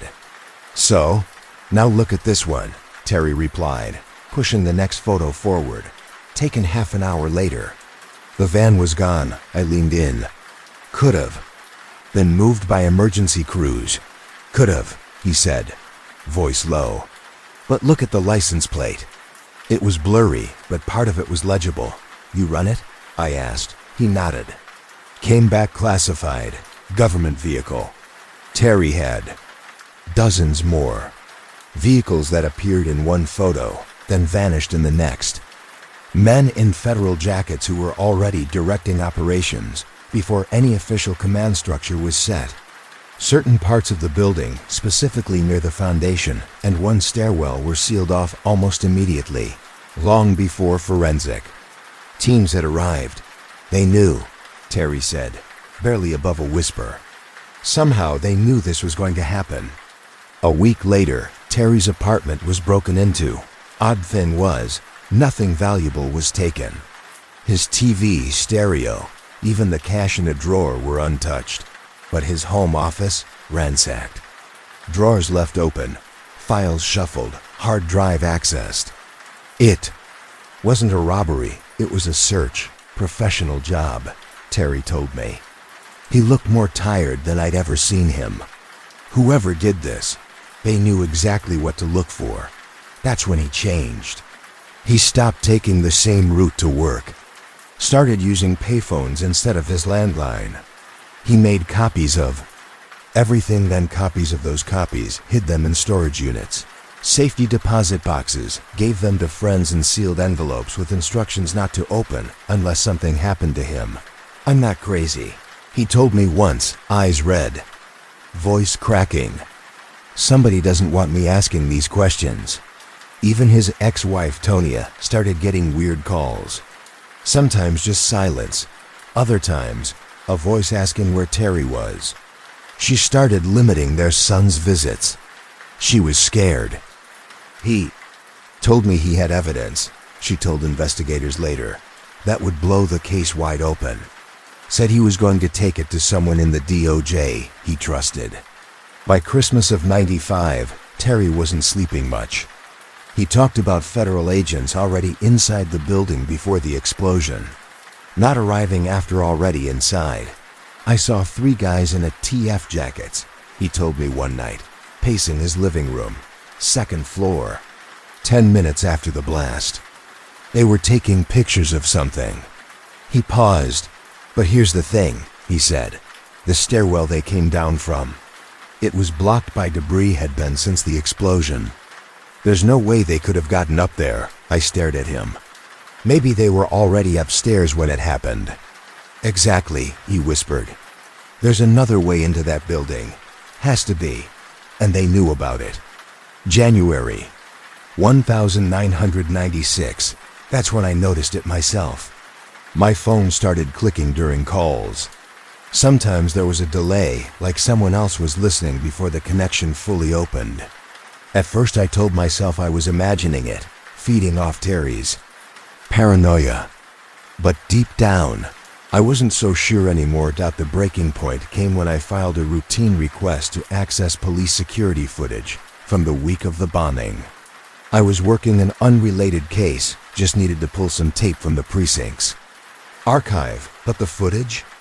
Gone, completely missing, not erased, not corrupted, just gone, like it had never existed. When I asked the tech at the station about the missing security footage, he gave me a half shrug and said, maintenance issue. System crashed. Whole week's worth of files were wiped. Sorry man, but I knew that wasn't true. I'd watched that footage myself right after the bombing, seeing Terry walking in and out of the precinct. Even clocked a few federal agents who showed up that day. Now, vanished. Every second of it. When I told Terry, he didn't even flinch. They're cleaning house, he said. Getting rid of anything that doesn't match the official version. Then he reached under his kitchen sink and pulled out a battered shoebox. Inside were labeled envelopes and a key. Come on, he said. I want to show you something. We drove across town to a small bank with faded wallpaper and a worn-out security guard asleep in a chair. Terry opened a safety deposit box and pulled out a thick folder. He waited until we were back at his apartment before laying it all out. On his living room floor, these, he said, are the things they're trying to bury. He showed me original witness statements, highlighted sections where federal agents had made revisions, entire paragraphs blacked out or reworded to match a narrative. Then came the photos, high-resolution prints of explosion patterns inside the building. Look at this, he said, pointing to a picture of one of the main support columns. According to the FBI, the truck bomb outside caused the collapse. But look at the damage here, I leaned in. The blast marks weren't pushing inward, they were pushing out. This damage is from the inside, Terry continued. From charges placed directly on structural points. That's not a truck bomb, that's demolition. I stared at him. Terry ... You're saying? I'm saying McVeigh was a distraction. Someone else brought that building down. Someone with access, coordination, and a hell of a lot of explosives. He played me recordings, next radio transmissions from the morning of the bombing. They weren't part of any official log. The voices were calm, tactical. Agent Rodriguez, 3rd floor is clear for sweep. Copy. Package is secure. Moving. To extraction point Alpha. Package? I asked. That's what I want to know, Terry said. What package? And why were they moving it while people were still trapped in the rubble? By February, Terry was on edge but focused. He told me he'd made contact with someone inside the Department of Justice Internal Affairs. Someone clean. I'm going to DC next month, he said. I'm hand-delivering everything. No mail. No intermediaries. That's when the harassment escalated. First, it was his car smashed windows, slashed tires, 3 times in 2 weeks. Then came the fire alarms. Every night, 3 unsharp, his building's alarm would go off. The fire department never found a cause. Next, he started noticing the cars. Unmarked sedans.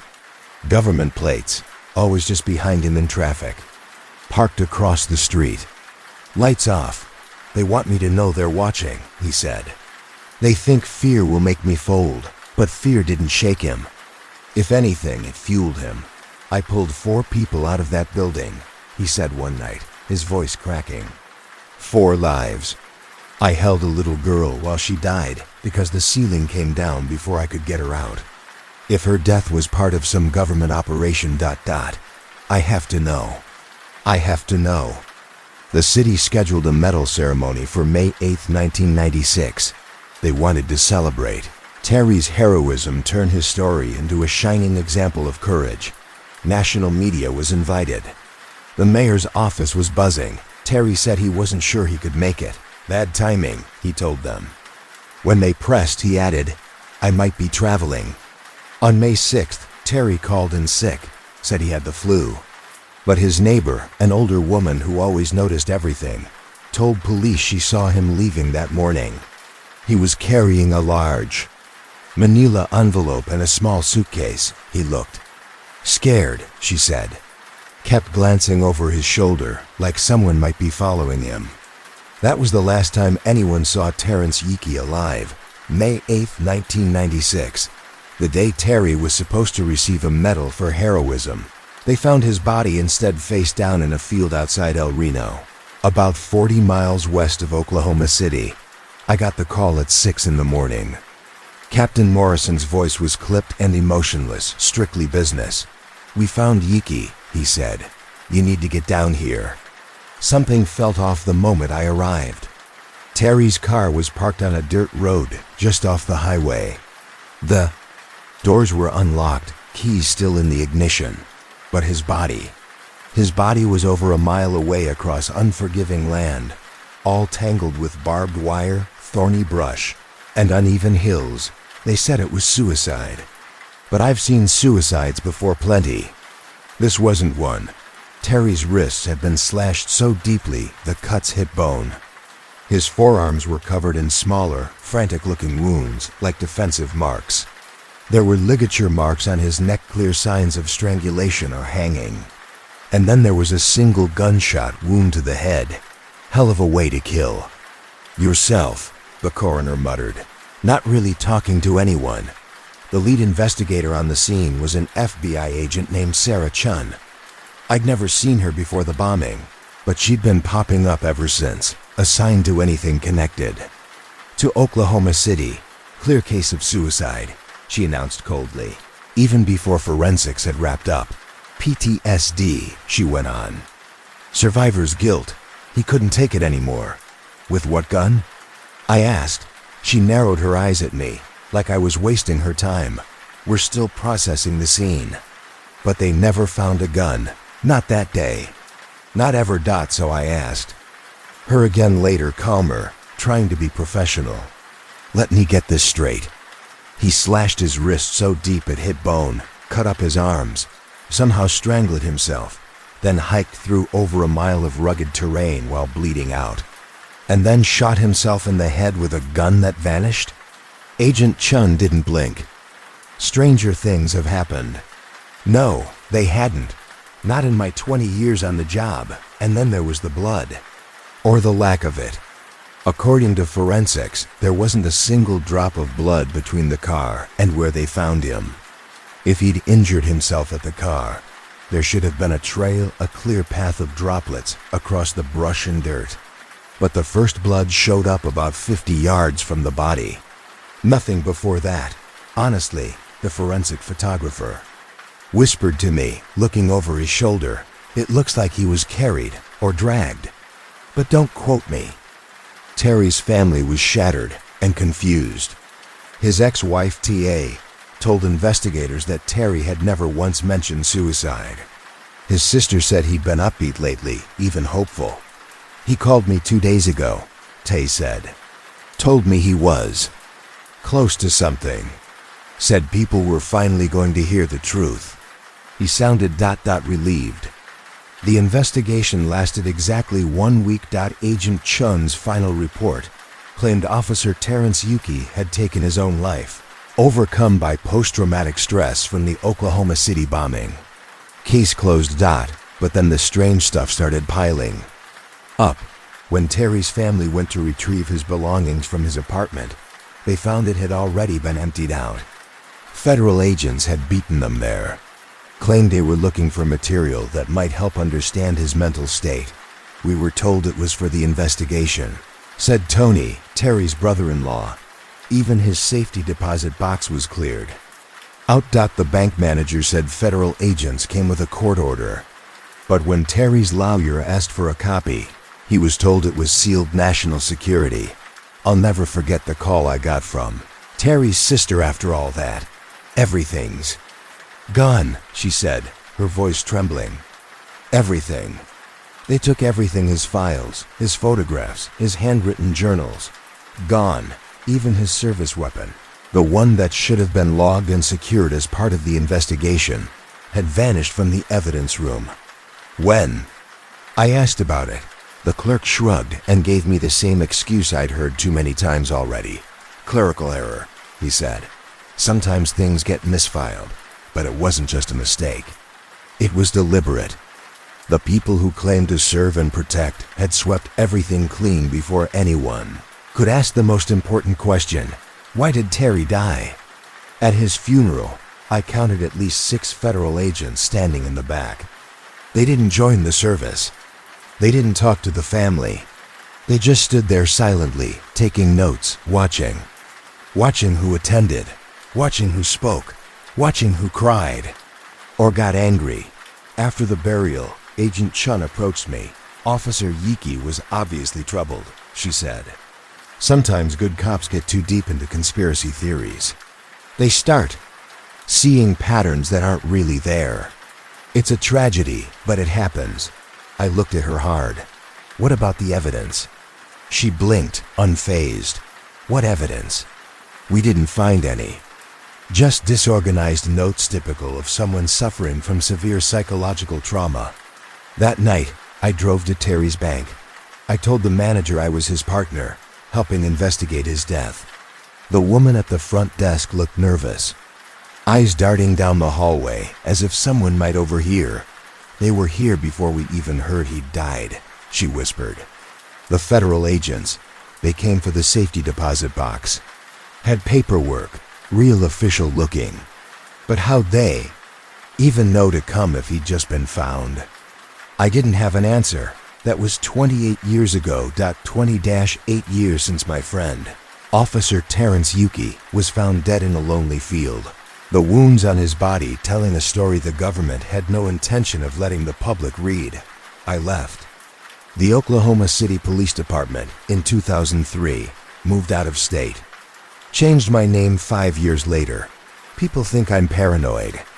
Maybe I am, but I'm still alive, which is more than I can say for some of the others who started asking questions about April 19th, 1995. Terry wasn't the only first responder who found cracks in the official version of events.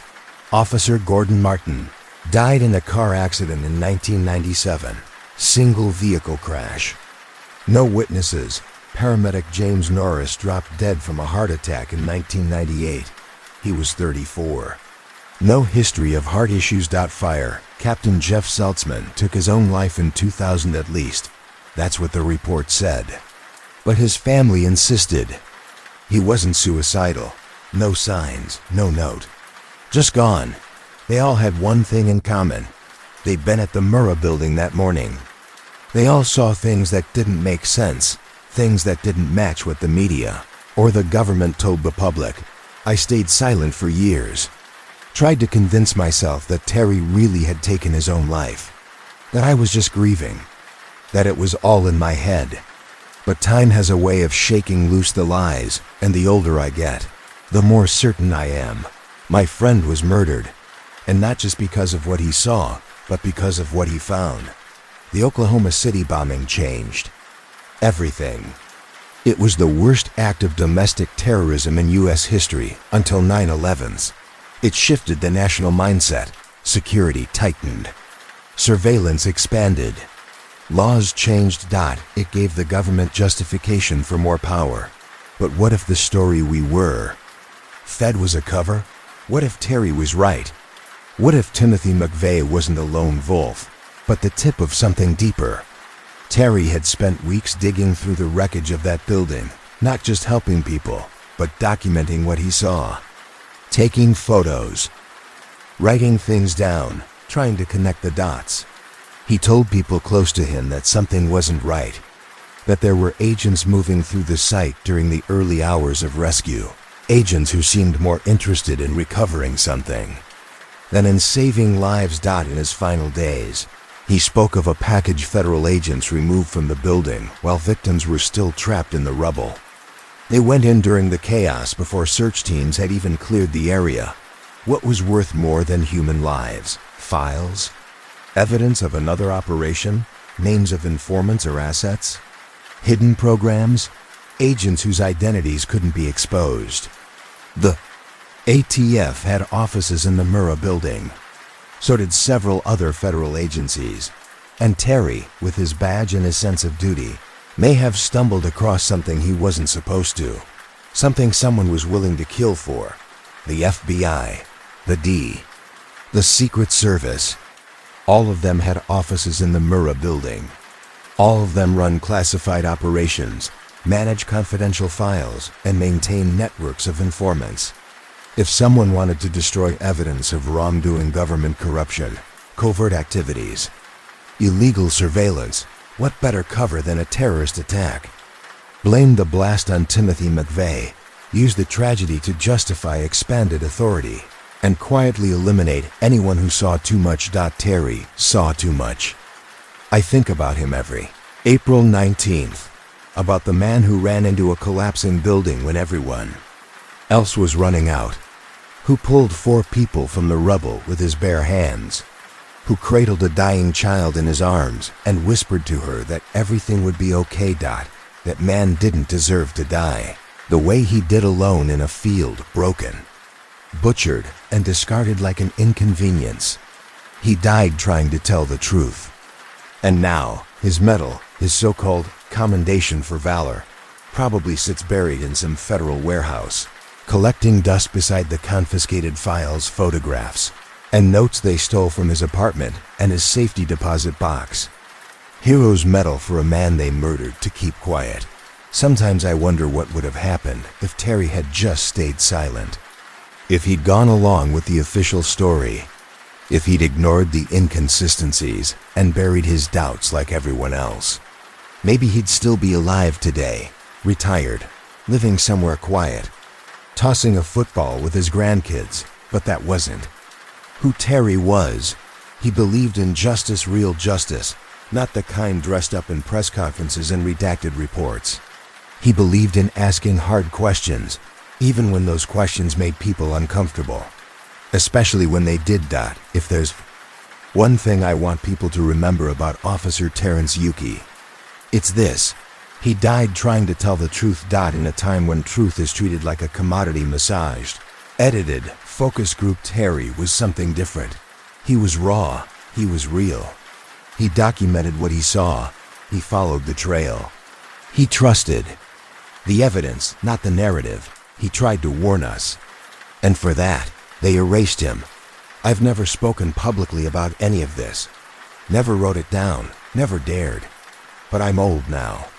Maybe they won't care enough to silence me. Or maybe they will. Maybe this will be the last thing I ever write. So if something happens to me, if I'm found dead in a single car crash, or I suddenly drop from a heart attack, or if someone says I took my own life, remember this: I was healthy when I wrote this. I had no intention of dying. And I was careful, always careful. Terry's death was just the beginning. The truth about what happened in Oklahoma City didn't die in the explosion. It died in that field outside El Reno, buried under a lie that was more convenient for everyone involved. But that truth still echoes quietly, restlessly. There are questions no one wants answered, files no one wants found. But they exist. Somewhere. Maybe someday someone braver than me will dig them up and show the world what Terry died trying to expose. Until then, we're stuck with the sanitized version. Timothy McVeigh, lone wolf, rental truck, fertilizer bomb. 168 dead. Open and shut. But if Terry was right, if federal agents were seen inside the building before the blast, if they were pulling out something while people were still screaming under the rubble, if they knew what was coming and used it as a smokescreen, then everything we were told was a lie. A lie that killed 168 people. A lie that still shapes the laws we live under today. And here's the part I can't let go of. No matter how much time passes, if Terry really killed himself, why erase everything he left behind? That's the question that keeps me up at night. Even after 28 years, it's the question that gnaws at me more than any other. Terry knew something worth killing for. And now, so do you.